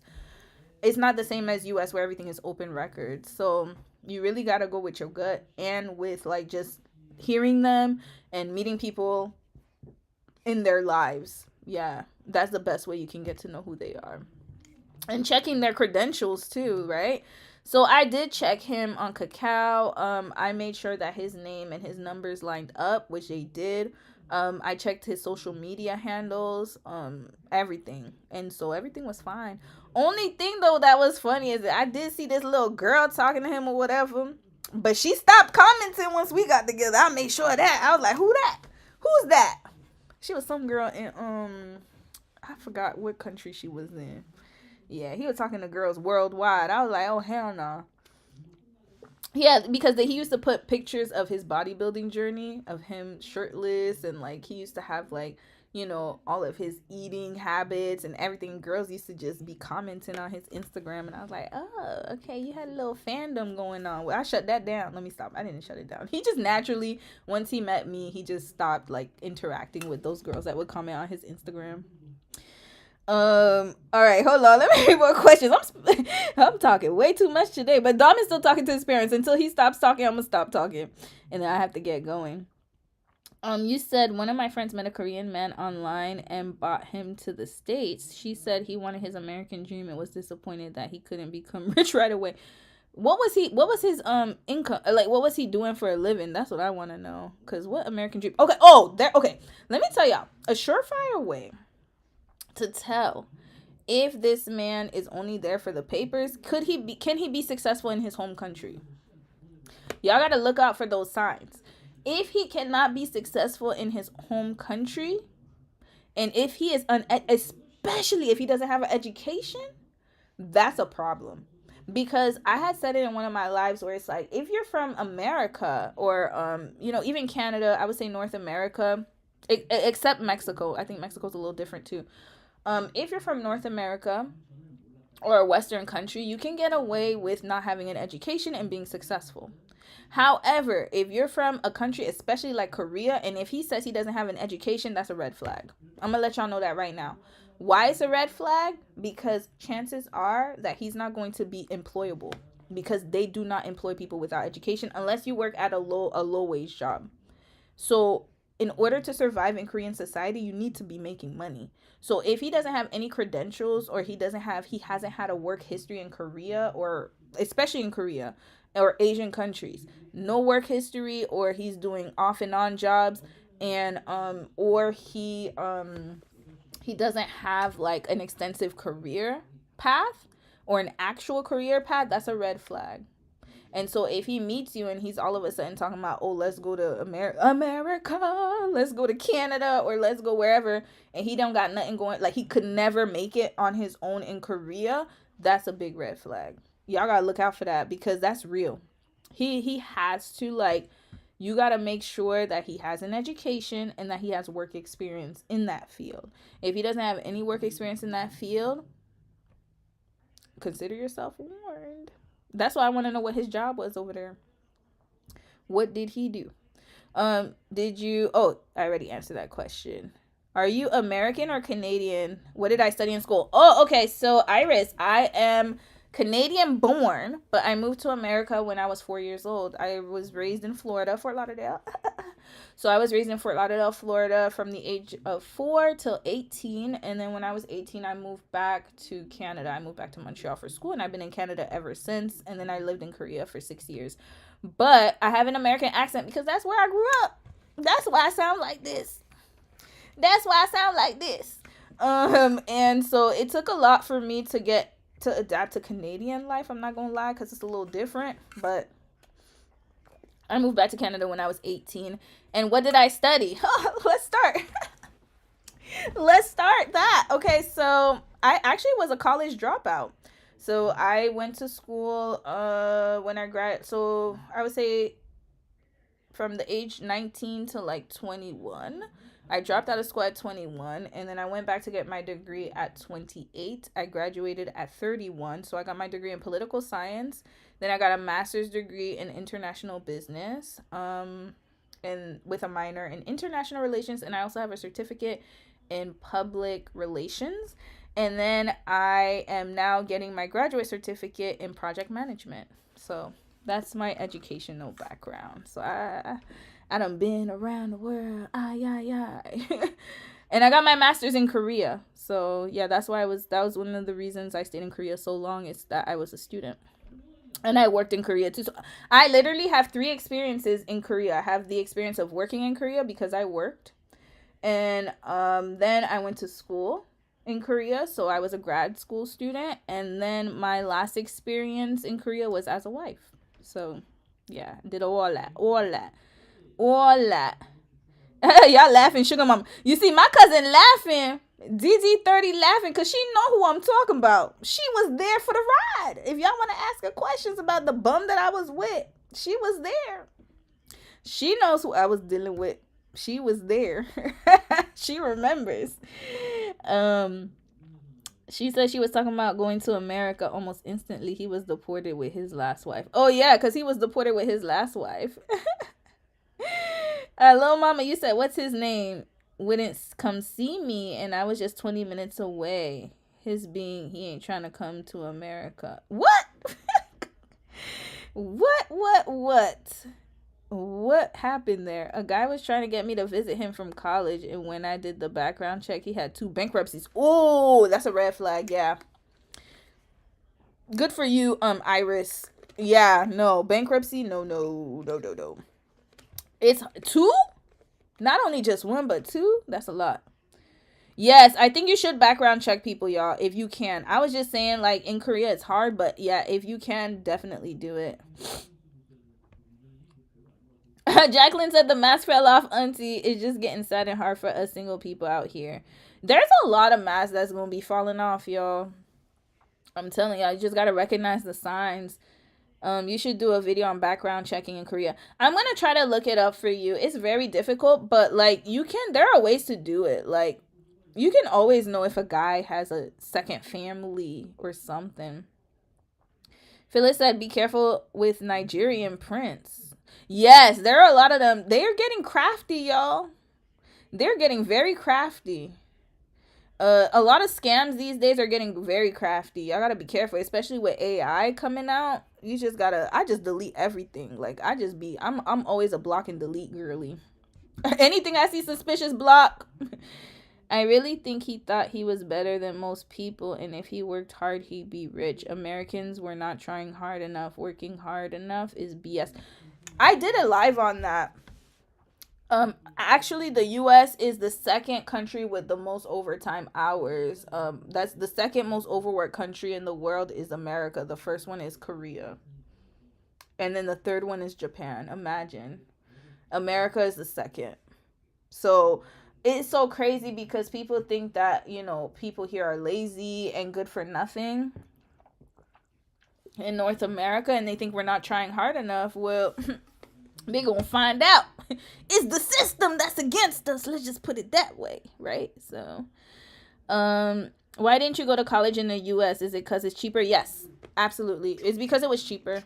And also, to be honest with you, I wanted to move back to Canada because I'm still Canadian, so it was just cheaper for me and better for me, and it was the best decision I ever made because I grew a lot in Canada, and also I love living in Canada. It's very different, very peaceful. I'm so Canadian now. Now I'm more Canadian than American. I've lived here longer than in America, actually. So I would say for me, it was more of like, it was cheaper because in college, I only paid $1,500 a semester for my tuition. That was in 2005. And most of my friends were paying like almost like, I think everyone at that time was paying at least $6,000, $7,000 around that time. I was only paying $1,500 a semester. It was nothing. And also I got a lot of grants. We get a lot of, social programs and stuff. So, and then also our loans are cheaper. Yeah, our student loans are not as extravagant as y'all. Student loans are astronomically expensive. Oh, you did? Yeah, international business girlies. I need to use it though. Was your college free? No, I paid. Oh yeah, in Korea, yes. I went to Iwa. It was I went through the KGSP scholarship. So what I did was my bachelor's was I had to pay out of pocket. I got some grants for it, but my bachelor's I paid out of pocket. But my master's I got for free through the Korean government scholarship. If y'all want, I have videos on it like way back in the day. But if y'all want, I could do an update on that, on what I did and how I got the Korean government scholarship. So yeah, I went to grad school for free in Korea. Korean government paid for it. 감사합니다. Thank you, Korean government. And you see, let me tell y'all what's wrong with this. They done tricked your girl. Let me stop playing. They didn't trick me. That was the best decision. But let me tell y'all what happened. Sorry, my lips are a little ashy. Let me tell y'all what happened. So I got to go to school for free. And then they made me, like, look at what happened. I ended up marrying a Korean citizen. So I paid it forward. There you go. There you go. I paid it forward. So I went over there. They paid for my school, and then I got locked in with one of their citizens. So there you go. A 2 for 1. Boom boom. I got one of their citizens here. So yeah, I guess that worked out for the government. Um, you change your major twice. I'm in a master's program. I might do a PhD if I can't find a job soon. Gels for hair. Okay. I'm gonna tell you my opinion only. You don't have to listen to it. But don't do a PhD just to get a job, because most jobs don't care if you have a PhD unless you're doing it in a field that requires it. I'm gonna tell you why. I have so many people I know. I have two coworkers who got a PhD and they are working a government job. And it's not that the government job required the PhD, it gave them extra boost, a little extra boost, but they don't actually use their degree in their career. So you gotta really, I feel like PhD is like, you gotta love academia and research. That's one. And two, the second thing is, don't, I would say, think really deeply before you do it. If it's in a field like psychology or something that requires a PhD, I would say go for it, but definitely weigh your options out. Don't do it just for a job. I think there's other ways to elevate your skills to get jobs that's less expensive and less time consuming. So you should look into like certifications. That's what I've been doing. Certs. Oh, like what you can do is supplement your knowledge with certs instead of getting the full degree, if that's not what you want. Like I'm saying, if you just want a job, certs and getting a different skill set is a little bit less riskier than actually going out for a PhD, because PhDs are long, y'all. They take a long time.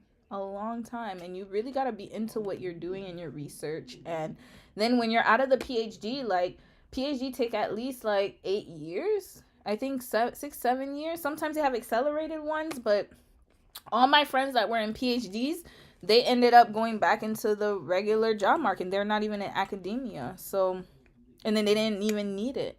So yeah, like unless you really have a love for research, I would definitely think twice about it. If it's just to get a job, I would highly recommend you look into other options. There are other options to improve your skill set to get a job instead of a PhD. Only if that's what you want. That's just what I would say.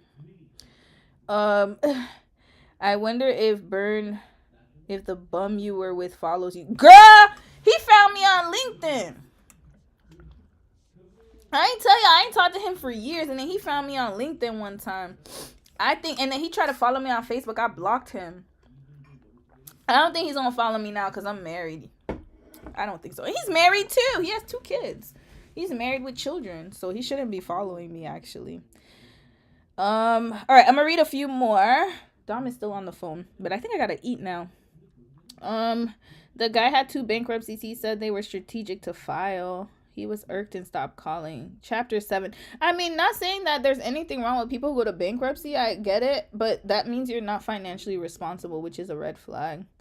The guys in Korea know women working from the U.S. in their country have degrees. They want women who can help them.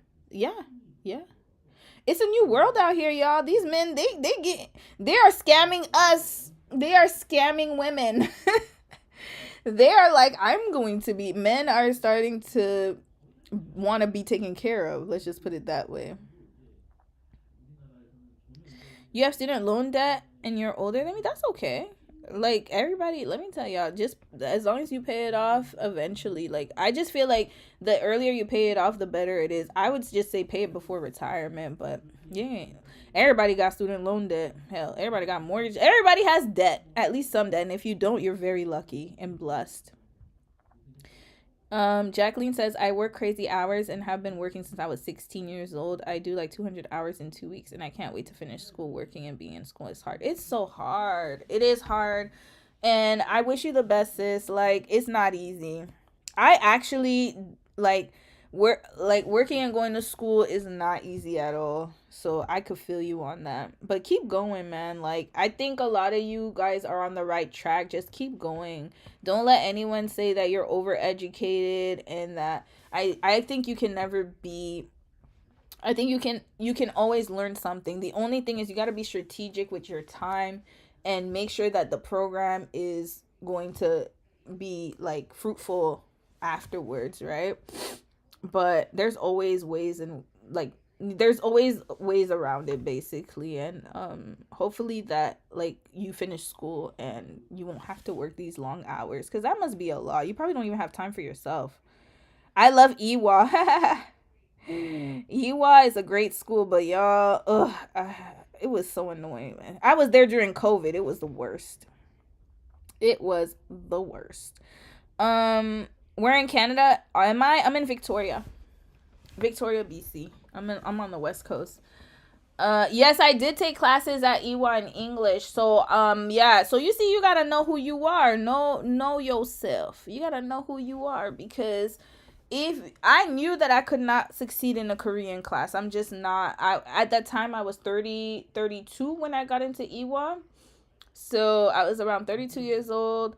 I knew that there was no way that I was going to learn Korean at that rapid pace. And I was older. Language retention takes a lot more time. And I just knew that I needed time to really like understand. I need to understand what I'm doing. And so I chose to go in English. It was called the Global School of International Studies. So it's all in English. I did not have to speak Korean for EWA. Do I speak Korean fluently? I dabble. I mean, I understand what I can speak. Okay, I can speak at like an elementary level. It's very shameful because I have a Korean husband, and I have Korean in-laws that I should be talking to all the time. But I'll be honest with you, after my language school, because for the scholarship I had to do 1 year of language studies, I quit because it's not that I quit. I just got tired of learning, and it's hard. It's a hard language to learn. And I was just like, don't want to speak English all the time, so I got comfortable. Yeah. So, but now I have a lot of Korean books here. Hold on. If you see my bookshelf back there, there's Korean books everywhere. I have Korean books here, so I probably should pop them open. But I can understand Korean more than I can speak, I'll say. Plus my PhD, oh, your PhD pays you? Then do it. Yeah, if your PhD pays you, do it. I think the ones that are hard is the one where you don't have funding. That's hard. That's a hard one. You want to be a diplomat? Oh, that's amazing. I wanted to be one too. Oh, I remember for the foreign service. Don't they have a special test that you have to take? Look into your options. Shells. Look into your options. I think there's a way you can do it without getting a PhD. There should be a way. Yeah, there's gotta be a way. But I get it. Like, if you want to do it in between the time now, because I know now they're doing government cuts because y'all got y'all president low. So yeah, I get it. Just weigh your options out and see if it works for you. How hard was school at EWA? Easy. It was a joke. I'll be honest with y'all. It was a joke. It was a joke for me. But I think it's because in Korea, like, they study very hard in like in the beginning years. In their, like, for up into high school, they study really hard, and then in university they take it easy, whereas us is the opposite. We take it easy, and then university's like, boom, you have all these courses and they're so complicated. And I think that for me, if you're looking for like to learn, EWA's not for you. Yeah, you can you can learn things about different countries and different people, and I think it's more of the life experience you get from meeting people from all over the world. But as far as the course material, I was not challenged at all, if that's your question. I wasn't challenged. It was not challenging for your girl. You just had to memorize. That's how Korean learning is. You just memorize. That's it. I didn't have to really critically think, which is sad, right? But that's just how their system is, so I can't fault them. Okay. What's red pill movement? Hold on, I feel like I'm missing stuff. You want to be called doctor? What kind of job do I do now? I am a public servant. So basically I just do like kind of like I manage a branch. That's all I do. I'm a branch admin manager. I just manage the branch, make sure everything gets paid, make sure all employees are doing what they're supposed to do. I kind of just follow up behind people. That's what I do. And I answer questions that people, basically, I am the problem solver. That's my job. My job is to fix problems. That's what I do for a living. Oh, my picture. Hold on. My picture almost fell. Hold on a second, y'all. I'm going to put this picture down before it goes down.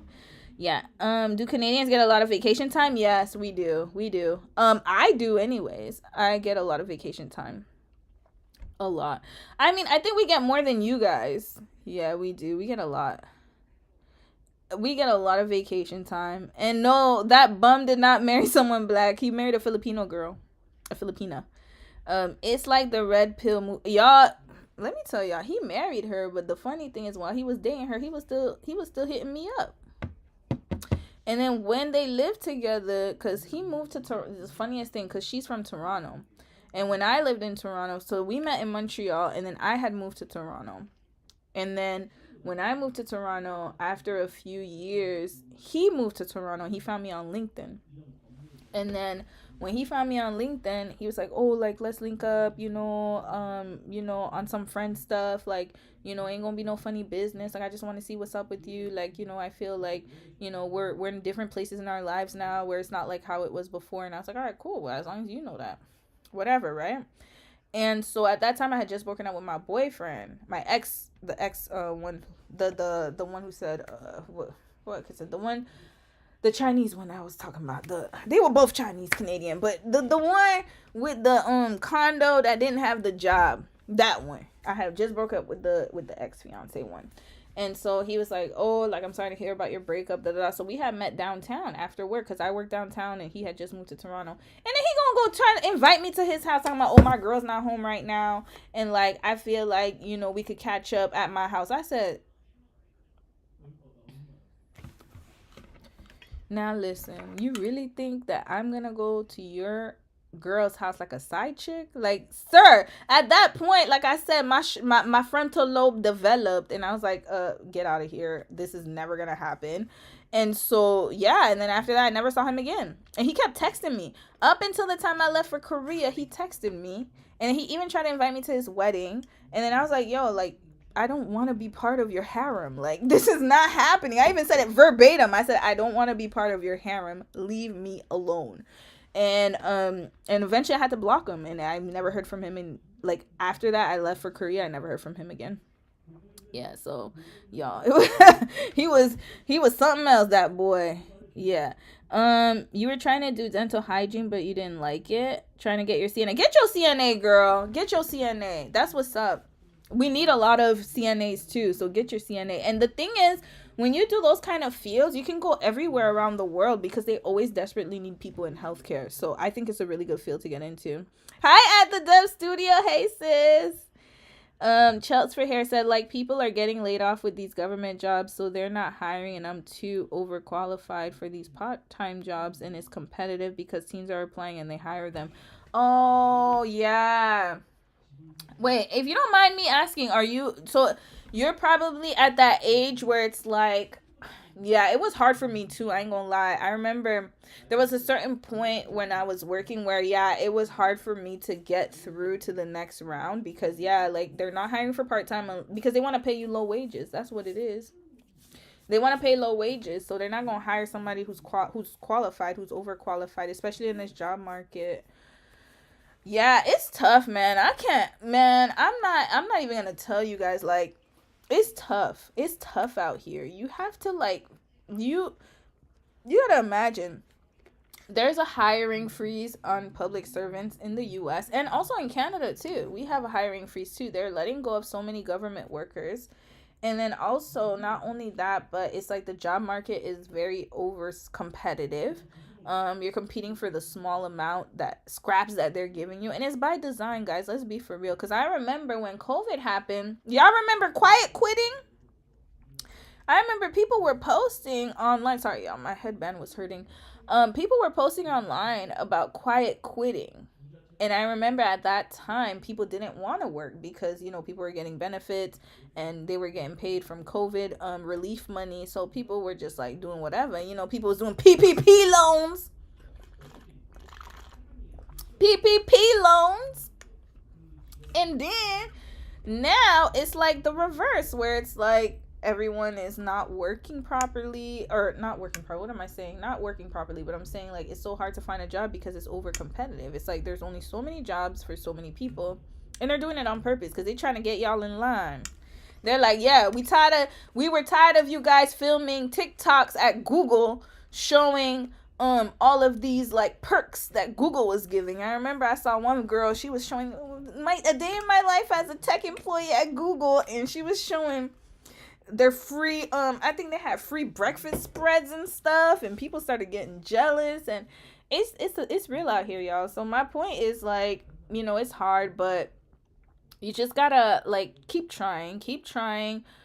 If you can, maybe get into an agency. I don't know how job agencies work in America. I know here job agencies will set you up with jobs, at least temporarily. That's how my sister found her job, actually. So she worked at a temp agency temporarily, and then she ended up becoming permanent, and then now she works for the public service in Ontario. But yeah, so maybe look into that. Hold on, y'all. I'm gonna move my light. It's a little too bright. I'm gonna answer some more questions. Is rent super expensive in Canada? Yes. Yes, ma'am. Yes, ma'am. It is very expensive. The cost of living it's ridiculous up here. It's so ridiculous. And we get taxed a lot. I get taxed like a lot. Yeah. And matter of fact, my tax return, I'm pissed right now. I gotta find out because when I do my little tax generator, how much I'm supposed to get back, they talking about I owe money because I didn't pay enough taxes. But I'm like, how is that possible? Like, you guys take everything out of my paycheck, so how is that possible? I have to figure out what I'm gonna do, because I'm trying to see if Dom and I together combined maybe could get some. That's a perk about being married, y'all. We get tax relief. I ain't gonna lie to y'all. We got a lot of good tax reliefs last year, so maybe with his income I might be able to not have to pay the income taxes. But hopefully I'll get a good return this year. Last year I got a blessed return, but this year it looks like I might owe money, so I'm gonna have to count on Dom to see if both of our incomes combined can get something going. But yes, it's very expensive. You want to be Canadian? Well, we're accepting applications now. I mean, we don't want to be the 50, what they call it, the 51st state. We ain't trying to be that. So you could come on over here. Let me stop. Little mommy said, I'm about to find out tomorrow if my job allows working from home from different states, because all I have to do is bring my laptop and I can travel at the same time. Wait, where's your job? Is your job's in another state? Oh, so you could travel. Oh, you got to be careful with that. You got to be careful with the work policies, because I know for my job, we're not allowed to leave the province. So if you leave the province, they're going to shut you down quickly. I know some people were doing that while they were working remotely. They were showing themselves on vacation when they were supposed to be working remotely. But you got to be careful, because they found a workaround for that in IT. So did Dom have your engagement ring when he proposed? No, he did not. So how he did it was that he proposed to me, like, the way he proposed to me was more so like, I will say the standard Korean way. It was kachisale. So, well, we did have a romantic dinner, but they don't have no proposal rings, actually. So it was just more Koreanized, like, oh yeah, like, we had a dinner. He took me to a very beautiful restaurant, and he was like, I could see myself with you forever. That was like at our 6-month mark. We got engaged in December of 2021. We got engaged quickly, 6 months after we met. And then he just was like, I can see myself spending my life with you. I love how we have grown together, and I know what I want, and I want to be with you forever, and I'm willing to go the distance for you, and I want to know if you feel the same way. And then he asked me, do you want to get married to me? And then I said, well, yeah. I was like, well, we got to think about it first, because I was like, whoa, what's you trying to lock the girl down? Hold on, you got to try to lock me down. Let's see what's happening here, right? I had to make sure it was for real. And so what happened was that I actually met his parents right after he proposed. So, yeah. I had ended up meeting his parents, and he was like, "Yeah, I really want you to meet my family. I want you to be part of my family. I want to meet your family. I want us to be together. I want us to grow together, to have a life together. I want to protect you. All that stuff." And so, yeah, when he asked me, there was no ring. He gave me the ring that you guys saw that I picked on my wedding day. That was the ring that we had. Yeah, so we decided just to get married together verbally. Yeah, no engagement, like no like get down on one knee, will you marry me? We didn't do none of that. None of that. Yeah, it was just straight up Koreanized, like, do you want to live together? Kachisale? And then yeah, and then that was it. Um Hold on, let me read more comments. Whoa, hold on. Y'all questions going fast. Hold on. PPP scams. Yep, girl, they was doing scams. I was jealous. I ain't gonna lie, but I'm too nice. I'm too good to be a scammer. I'll be snitching on myself. Um. Oh, you're 27. Okay, that's why. Yeah, you can't do part time, girl. They won't let you. They look at you. Your experience is like nah. In the U.S., they are firing people like crazy. I miss Biden already. Sleepy Joe, I don't think either of them were good, to be honest with you. We need a whole reset. We need a whole new party, new systems. Like, I think this system ain't working because this system has been there for years, hundreds of years. I think we all need a reset. We need a global reset of the systems. People went to people still going to jail right now for them loans. People are still okay. Let me tell y'all real talk. Okay, I'm not gonna put people's business out there, but I have a cousin who got locked up for PPP loans. I ain't gonna say his name, but he got locked up. Yeah, I got a cousin who's doing time right now for PPP loans. Like, it's real, y'all. It's real out here. At the Deaf Studio, you said, "What are your thoughts on Trump saying Canada should become the 51st state?" Whoo! How are Canadians viewing it? Oh, they are mad. We are mad. This is the thing, though. Like, it's very disrespectful. It's very disrespectful. And I think what it is like, people think Canada's weak. I don't know why. It's like, I get it because Canadians are usually not, non-confrontational. They don't want to get into it with you. But you got to remember, y'all got to remember the history of Canada. They were part of the people who left the UK because of King George. They were part of that cohort. And then they split off. But don't get it twisted. They was ready to die for it. They was ready to die about theirs, right? So I think what it is that there's always been this animosity between US and Canada for the longest time. But I think we've just peacefully gotten to know each other and live amongst each other. And I think that, unfortunately, DT, your orange crazy commander-in-chief, I don't think he understands. No, he does understand. I think he just doesn't care. He is trying to intimidate Canada. And of course he wants something from here. Obviously he wants something because there's no reason why he would go this far unless he wanted something from here. And Canada has a lot of resources. I don't know if you guys know, we have a lot of resources, a lot of minerals that are not found in other parts of the world. And the thing is, the way that Canada is structured, it's very like government. I would say that we're capitalist still, but not the same as you guys. Our government is very heavily involved in everything, even land. Even if you want to get land, like, government owns a lot of the land. The crown owns a lot of the land. And so I think what it is that the system of Canada is set up in such a way that it's hard for capitalism to really run amok the way that it has run amok in the US. And I think that obviously we have a lot of resources that your president wants, and Canadians see it as disrespectful, and it's a violation. And a lot of Canadians have stopped shopping American products, buying American products. There's even a whole Reddit thread for Buy Canadian. Like, everyone's on the bandwagon. Even the hockey game the other day, Canada won, and you would have thought that we won a war. Like, everybody was just so happy that we beat America. It's like, now everything is such a rivalry. They can't even have a hockey game without fighting each other. It's like we're at the point where, there's a beef there. And unfortunately, you know, is being incited by your commander in chief, and it's really sad. Hold on. Woo. Okay, I'm gonna stop answering questions soon. Wait, Dom's still talking to his parents. Is the square footage in Canada better than places like New York, for example? One bedroom is super small, zero closet space, and extremely expensive. Is it the same in BC?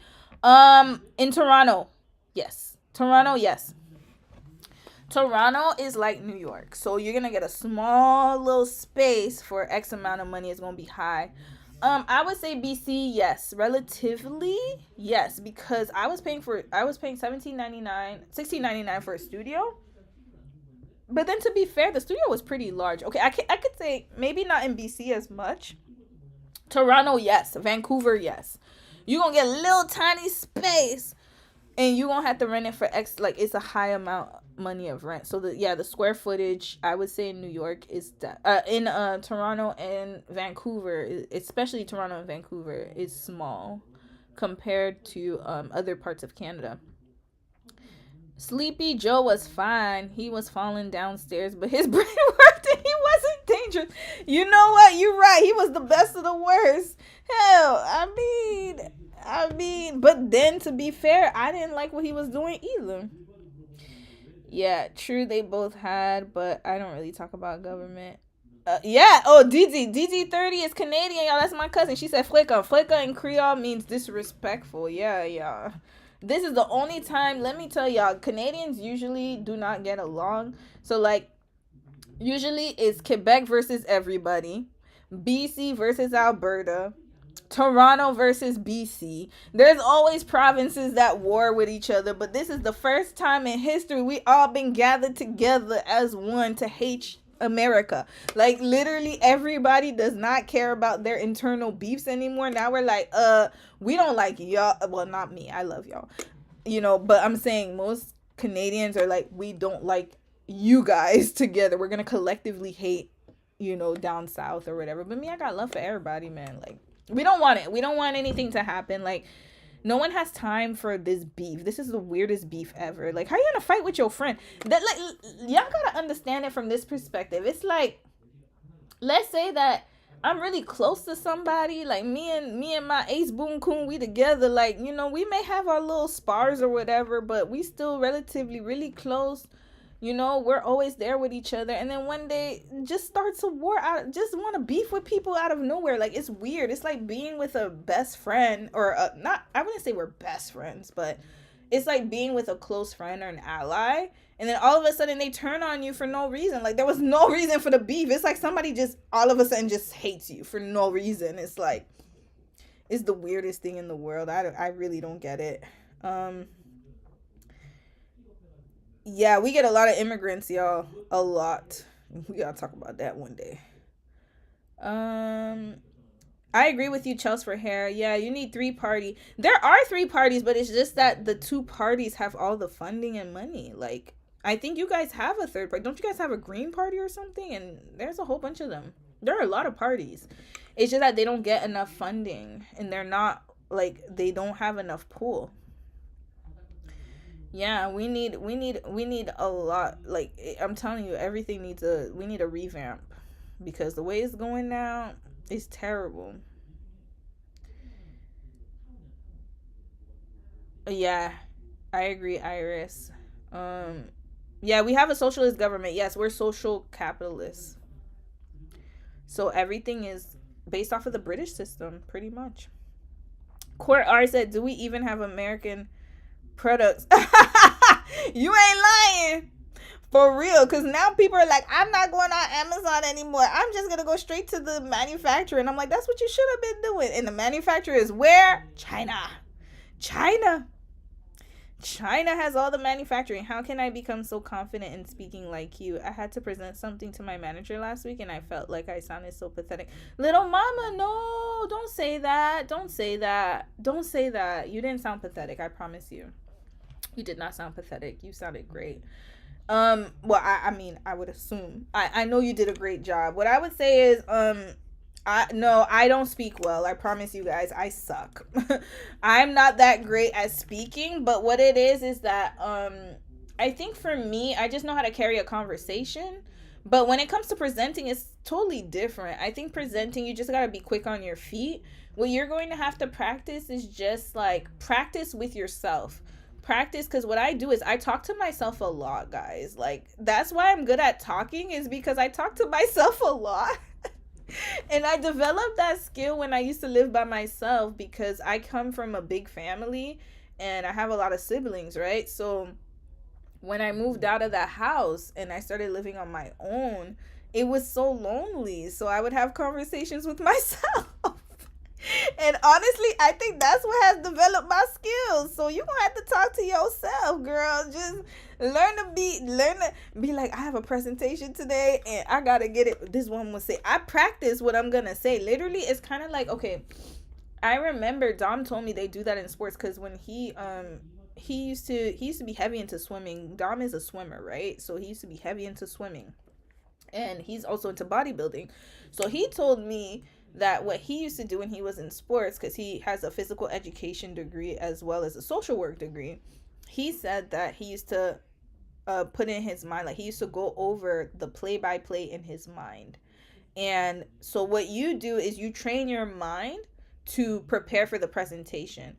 So before I even go live, I already know what I'm about to talk to y'all about, and I actually have different scenarios in my head about what I'm going to say. Even for my videos, I write down what I'm going to say, and then I practice it in my mind about how I'm going to say it, what I'm going to say, what I think is going to work. And then of course sometimes I freestyle, just like today, but most of the time I prepare in my mind first, and then I replay it over and over, and I talk to myself, and then I kind of like try to get myself geared up for presentations. If I have at work, I already know what I'm going to say. I know how I'm going to land things. Kind of like you have to prepare. Don't just do it like, oh, I have a presentation and then wait till that day to kind of go through it. Don't wing it. Like, prepare ahead of time and actually go through a scenario in your mind of how you want your presentation to go. I'm telling y'all, that really works. Manifestation, it really does work. All right, I'm gonna get going soon, y'all, because I gotta go. I don't know.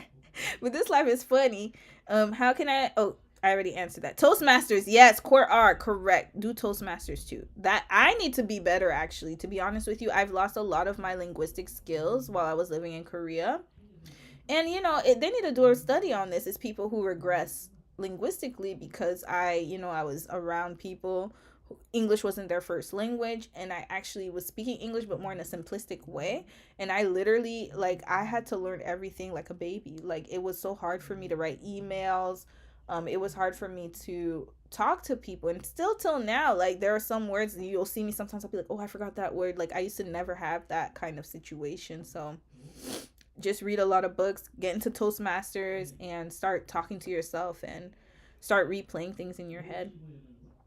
A little bit of capitalism and socialism is best for any country, like free healthcare, anti-discrimination laws, free high-quality education, and free organic lunch. Yes, national $15 minimum an hour. Well, yeah, that's, you know what? You're describing Canada to a T. And let me tell y'all something. It is so funny. I love this apartment building I'm living in right now. They have Black History Month.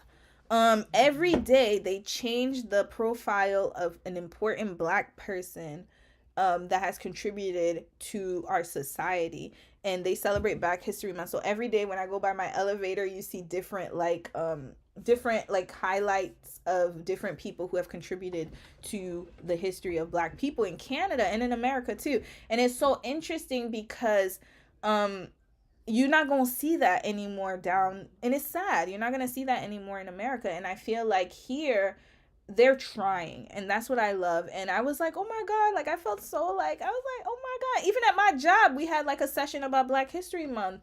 We got one coming up on Wednesday, and even in my team, they were like, yeah, we started sharing different types of Black books that we're reading. Everyone was like, okay, you know what, we have, like, these are the movies that I'm watching, I think you guys could like it. And we actually had a discussion. And I think here I do feel like, especially in Canada now, am I saying Canada's not racist? Absolutely not, because there are racists everywhere.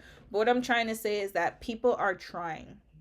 And I think once you have a society where people want to learn about each other and learn about each other's culture and not look at it in such a negative way, because right now what's going on in the US is very sad, because we're like, honestly, when I grew up in Florida, it was such a melting pot, and like you have so many people from different places of the world, and it was celebrated. Like we celebrated. I remember we used to have Caribbean Day, we used to have this day, we used to have so many days, we used to have a Latin American, like the Mexican Liberation Day. Like everybody was celebrating different things, and there were different parts of every culture that we celebrated on, not even just a micro scale, but it was also on a macro scale. But now it's like when you have someone in office that's getting rid of all of those programs that makes the country so special, and it starts to divide people, then it's really sad. And that's where I think socialism goes a long way, because it's like, yeah, like we do need, everyone should have a right to free healthcare. There is no reason why you shouldn't be able to get free healthcare, or at least affordable healthcare. And there's no reason why there are so many it's like they're cutting all of the programs that are actually beneficial to people, which I just don't understand. Minimum wage, that's what I'm saying. Like you shouldn't have to fight for it. Like I don't know, it's just weird to me. Anyway, you said I'm an only child and I talk to myself. You got to, man. That's how you gonna get it. Yup, I be talking to myself, y'all. I talk myself to sleep. But now Dom's here, so I talk to him. But when he's not home, best believe I talk to myself. Little Mama says, I think it's because I'm code switching. I can talk comfortably in a way I talk to myself or y'all. But when I have a talk, corporate talk. Okay, you just have to say words like, these are my words that I say. Okay, so when you talk corporate, you just gotta learn corporate language. It takes a little bit of time, but you'll learn different ways. Like, oh, we'll circle back to that, or yeah, I'm thinking of doing this, or we're projected to do that, and yes, we have found that it's very beneficial for our department, and da da da da da. Girl, what you're gonna do is tell Chat GPT or DeepSeek. DeepSeek is a new one. China came out with that new AI. What you're gonna do is, before you do a presentation, have ChatGPT or DeepSeek write an outline for you of the presentation. Just say, hi, ChatGPT, write a prompt that says, I'm trying to impress or speak in a certain language. I want to speak in corporate language about this presentation. And you say what the presentation is. What can you provide an outline for me, or a scenario of how my speech should go? And it'll give you the beginning, middle, and end of what you should say. And what you're gonna do is you're gonna look at it and try to make it your own, and not memorize it to the T, because you're not gonna memorize everything, but look at the structure and then talk to yourself, and then get yourself prepared to talk to them. And I'm telling you, it'll tell you all the corporate lingo, especially in your field. Like now we have AI, y'all. AI can help you. AI helps me write my papers. It helps me formulate my thoughts. It helps me brainstorm. It helps me brainstorm ideas that I have for a lot of things. I'm telling y'all better get on AI. AI is your friend. It is your friend. Dom is a social worker. He's a glutton for punishment. He hated it, though. I should have him talk about his social work experience, but he's no longer a social worker. Now he works for the federal government. He does records management now. But yeah, he used to be a social worker in Korea, and for older Korean, he used to work at an older Korean rehabilitation center. So yeah, he was doing the Lord's work, y'all. Rodney, you said don't answer yourself. Girl, I answer myself and talk to myself. I'm my best friend. I am my best friend first. I be talking to I be laughing. You know what's so funny? I'm gonna tell y'all a funny story before I go. I'm gonna read the last bit of questions and I'm gonna go. Dom caught me one time. I was laughing. You know, sometimes you be laughing with yourself. And I was literally having a full-on conversation with myself, and I was laughing. And he came, he's like, why are you laughing? He was like, why are you laughing to yourself? And I was like, And then I had to explain to him. I was like, yeah, sometimes I just think back of funny things, and I just start laughing. And he thought I was so weird. You should have looked at him. He thought I was a weirdo. So sometimes he'll catch me, like, laughing to myself and giggling, and then he's looking around, he's looking around like no one's here, and I'm like, I'm just having a good old time by myself. I'm telling you, I am my own. I have full on laugh sessions with myself, and I'll just be laughing. And y'all think I'm laughing? I should call him right now and ask him. Like, he'll just be catching me laughing by myself, like just random times, just at random times. So anyways, don't be ashamed, y'all. Talk to yourself. That's how you get better at so many things. And that, you know, let me tell y'all, another thing that I do is when if I talk to somebody, and let's say the scenario went wrong and I felt like the person did me wrong, I would literally play back the conversation in my head. I should have said that. Then I should have told that's what I really should have said. I should have said this. I should have said that, you know, and I prepare myself even for like if I have to clear somebody or I have to argue with somebody, I literally have the argument in my head ready to go. Ready to go. I'm weird. I'm a weirdo. You don't get sick of the cold and rain where you live? No, because it doesn't rain all the time. It's just in the winter time, but honestly, Victoria is so beautiful. I live actually in the most warmest city in Canada. So it's mild temperatures here. We have mild temperatures. So it doesn't snow a lot. I think it only snowed like 2 days. That was it. But my cousin Dizzy, who lives in Montreal, that was in the chat. They snowed in right now. Montreal's another level. All right, I'm going to read a few more and then I'm out because I got to go. You've never done Toastmasters? You could, though. You should. You sound like you have dementia. You can't be reverting that much. But actually, I got to be careful with that. My grandpa had dementia. And my uncle has dementia, too. It's type 3 diabetes, actually. So, yeah, it's something that's very serious. So, yeah, y'all got to be careful with that. But no, I don't have dementia. It's just words I forget. But I remember situations, though. I remember everything. It's just some words I forget. But I think it's because I just don't read as much as I used to. I just watch videos. And that's the thing. I got to get back into reading as much as I used to. I read, but not as much as I used to. You said, you're from Texas? Oh, what's up, Texas? I'm glad I'm from New York because I see diversity all the time, too. Even the suburb I live in is the most diverse out of the 5. But New York is very diverse. New York is extremely diverse, so you're very blessed. Even if we have minimum wage, they will just increase the tax. Jacqueline, you ain't lying. They sure will. Another level, a new devil. Just remember that. So it's just like the never ending cycle. I make more money now, but I get taxed more. Ain't that something? I was making more money when I was poor. Seriously, I was making way more money when I was poor. The government was giving me all types of funding, but now that I'm in a new tax bracket, they're not playing with your girl. Last question, are you done with organizing your apartment? Are you both settled in? Yes, CFT, we are. We finished everything. Everything settled in. We set up our TV stand. Do I have something in my nose? What? Why it look like that over here? I don't like how that look. Why it look like I got a booger? Hold on. What is that? Oh. What? Y'all don't see that? I don't. Okay, ew. Okay, sorry guys. I gotta get going. But yeah, we're all settled in. We've organized the apartment finally. I just have to buy some like decorative pillows for our beds and stuff because we have 2 rooms. One guest bedroom and our main bedroom, and we're all done. I'm so happy to be done, y'all. I hate packing, I hate moving, I hate everything that has to do with moving. But yeah, I do that on repeat. You feel seen?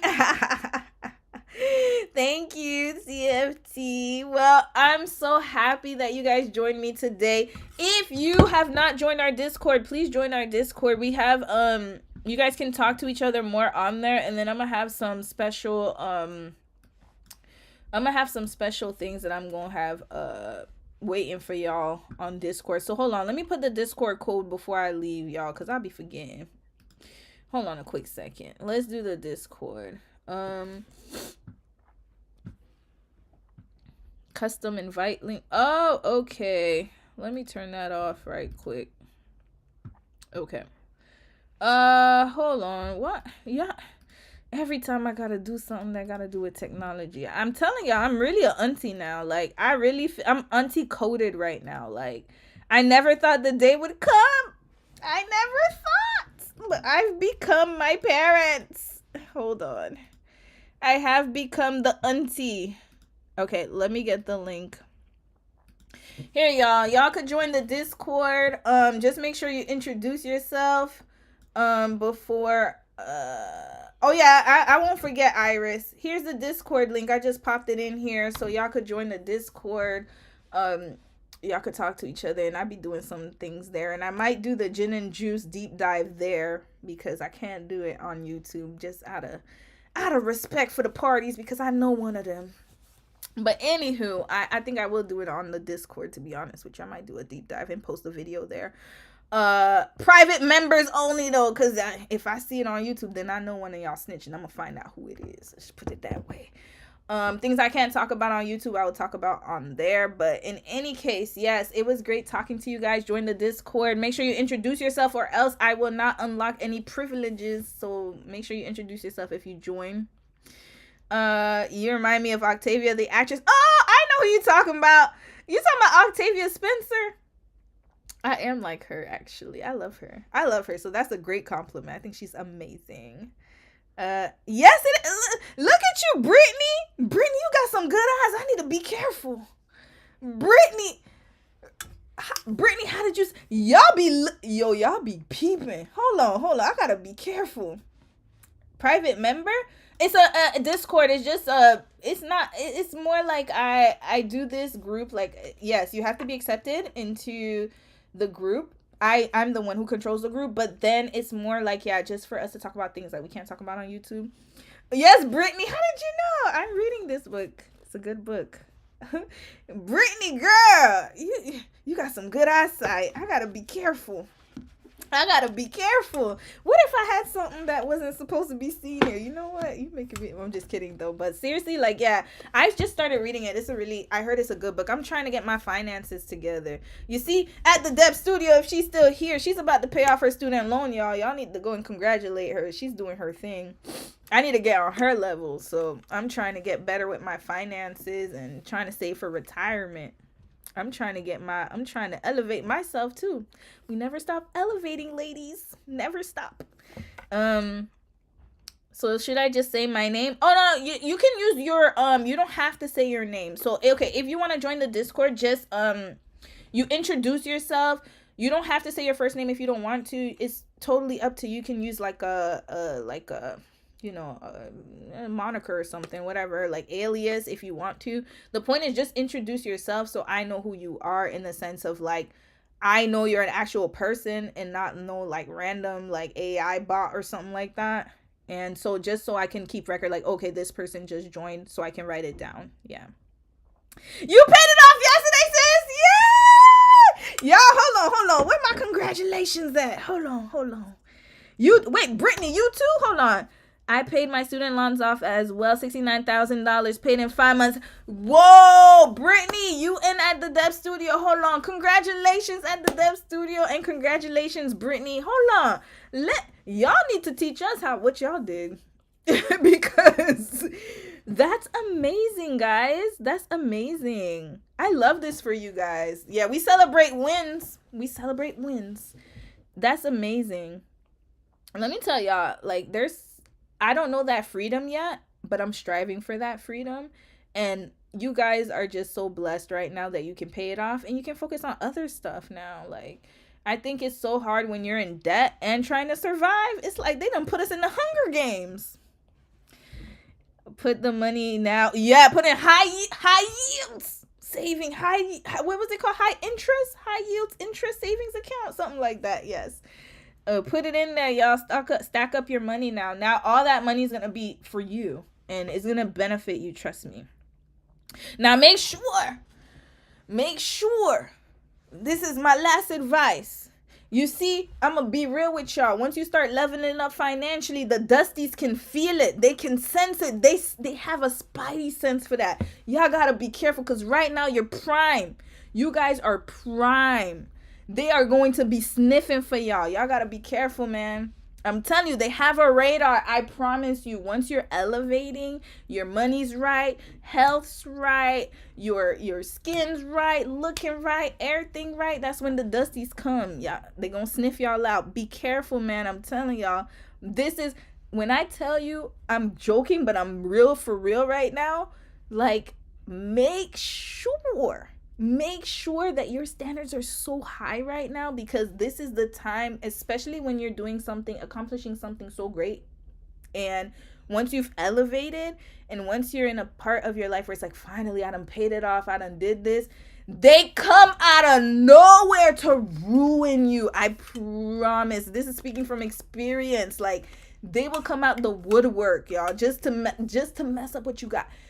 Be careful, y'all. Be careful. That the prime time is when you lose weight. This is the time. So there's two things can happen. Either you're gonna find a Dusty, or the man of the man you're supposed to find, if you're into that. Let's just put it that way. But either way, it doesn't even have to be relationships. It could be friendships, it could be family. People know when you're doing good and when you're progressing, and that's when they come out of nowhere. Like, it's like people, all of a sudden you're gonna start hearing from people from the past, people from, that's usually the time, the most sensitive time, is when you've accomplished something major, when your energy shifts, everything shifts. I'm telling y'all, it's coming up. I'm telling y'all, especially the Dusties.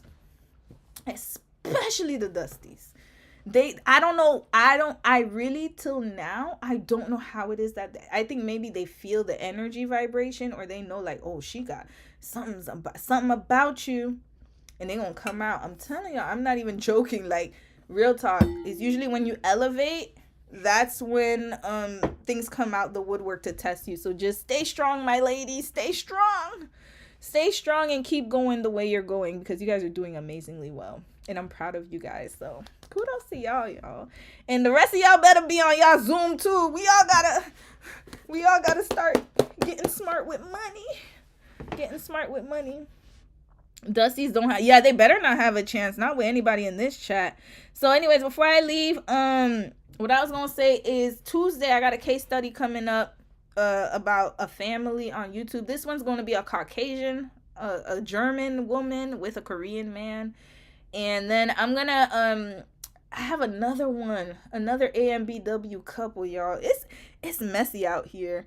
And then I'm gonna do different races. I'm gonna hop into different ones. But yeah, we got a lot coming up, y'all. It's a lot of case studies. And then the Discord's more gonna be about other stuff, like finances, career, all that good stuff, and stuff I can't cover on YouTube. But anyway, it was nice catching up with you guys. Hopefully next time I will know how to use the screen share, so that way I can actually play the videos that I had to play for you guys. I will teach you to be rich. Girl, I got that. Hold on. Where is it? Right there. I will teach you to be rich is right there. You probably can't see it. It's too far. I will teach you to be rich. I already have it. Yep. I actually watched a series on Netflix. He's Ramit. I think his name is Ramit Sateth. Ramit. I forgot his last name, but I got the book. Yeah, I got a lot of books, y'all. I read yay for case studies. Yeah, I got a lot of books. These case studies are making Korean men look bad. Let me tell you something, Iris. Okay, I'm gonna say one last thing. My intention, real talk, is not to make them look bad. However, it's like, I have to be honest though, because it's too many young girls falling for the okie doke, man. Listen, there are too many channels out there that are not given the real scope of what's really happening behind the scenes. And just think of me as the Lord's messenger. I am an angel from above, and I am here to tell you that, like, I'm just nothing that I say and nothing that I do, all these case studies is just highlighting people's relationships. Like, I'm not using even material that's not out there online. Like, it's all out there to see. But it's not just Korean men look bad. It's not just Korean men either. I'm gonna highlight Hispanic men, Black men, Indian men, Pakistani, whoever, Arab men, all of them could get it. So it's not just Korean men. I'm just highlighting Korean men for now because there's so many cases. Like, it's a lot, y'all. And also, the interest of going to Korea is higher than most other countries. A lot of women, especially a lot of young women, want to go to Korea to find their prince, or they're interested in Asian culture, especially in Korea. But Chinese too, and Japan too. They all getting it. White men, don't think y'all. Oh, y'all thought because I ain't say white, but white men too. White men are. We gonna get into white men. White men, especially, they're just. I would say they're not as bad as the bunch, but they're pretty bad. Black men, especially my Niger men. Ghanaian men, but especially Nigerian men. I'm telling you, I'm going all over the world. Like this is not unique to just Korean men. It's just I'm just highlighting Korean men because I lived in Korea for a long time, and then I feel like I could add a little sprinkle and get y'all out the fantasy land. Cause some of y'all, man, like not y'all, but I'm just saying in general, I just see a lot of young women going there and then they get disappointed because the guys are fuck boys and they're not good men. And some of them, not all, but I'm just saying like a lot of them operate off of they're literally like, let me tell you something about Korean men. They're the Casanovas of the East. So they will wine and dine you and they are love bombers, like love bomber extraordinaires. They know how to do it. They're strategizing on this because they know there's a lot of foreign women who come over there. So they're like, oh, I'm gonna get my little willy wet. I'm gonna do this, and then that's it. And then they ghost you. Then that's it. It's raps. And then same thing, passport bros. I'ma cover them too.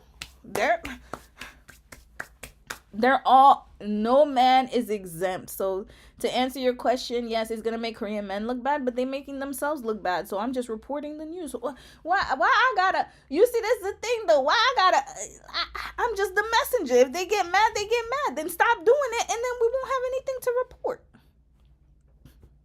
If you stop being, this is the thing. You gonna stop doing that. Stop fooling women. Stop being a degenerate. Stop being a bum. And then maybe I won't have anything to report. And then I won't have to do case studies on that. But men not gonna do that. They don't change. A lot of them don't. They gonna keep doing the same cycles and think that we just gonna be stupid and we just gonna keep calling it out until it stops, right? Or get smarter, cover your tracks better. I don't know. Or maybe tell to give women better treatment, treat them better. Maybe us exposing them is actually going to make them be better. That's my hope anyways. That's what I want, because I'm tired, y'all. I'm tired of hearing these stories of these guys who are not taking care of women and who are not treating women right and mistreating them, ghosting and doing all this kind of behavior, and then they just get away with it. No, we're gonna expose them. And then maybe that's gonna make them do it, treat people right. You're gonna treat the girl right. You know what I mean? Be about it. Meghan Markle's dad.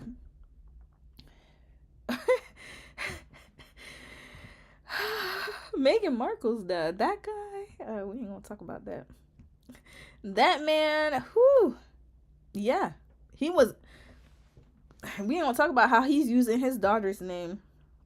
Your man wanted you to be a girlfriend on the first date. How did you know the difference between him and them?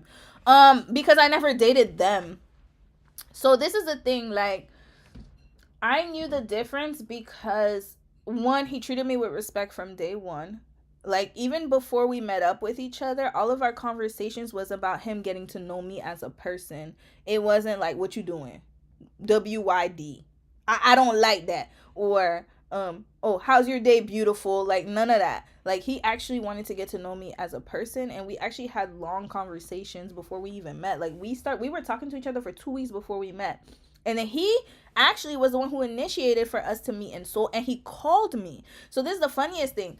After, like, the second day we were on the phone, he called me. He's like, do you mind if I call you? Because I just want to talk to you. And then I was like, fine. And then I gave him my number, and then he called me every day. Every day he would call me. He would be like, hey, how are you? How was your day? I just want to see if you got in today. If you let me know if you got in safely. It can be dangerous out there. And then he always, like, checked up on your girl. He always checked up on me, like, every day consistently. And then when When it was time for us to meet, respectful. He literally came out to meet me. He bought his own way to come meet me. He set up the date, set up everything. He's like, okay, you're gonna meet me here. We're gonna do this. We're gonna do this. Are you okay with that? Okay, this is where I'm gonna take you. He told me everything, the itinerary. And then after we met, he went straight to the bus station because he lived in Mungyong at the time. He's like, it was nice to meet you. He hugged me, and then he went on his way. He did not do no love motel BS. Did not try to get me to go into a DVD room or DVD bang.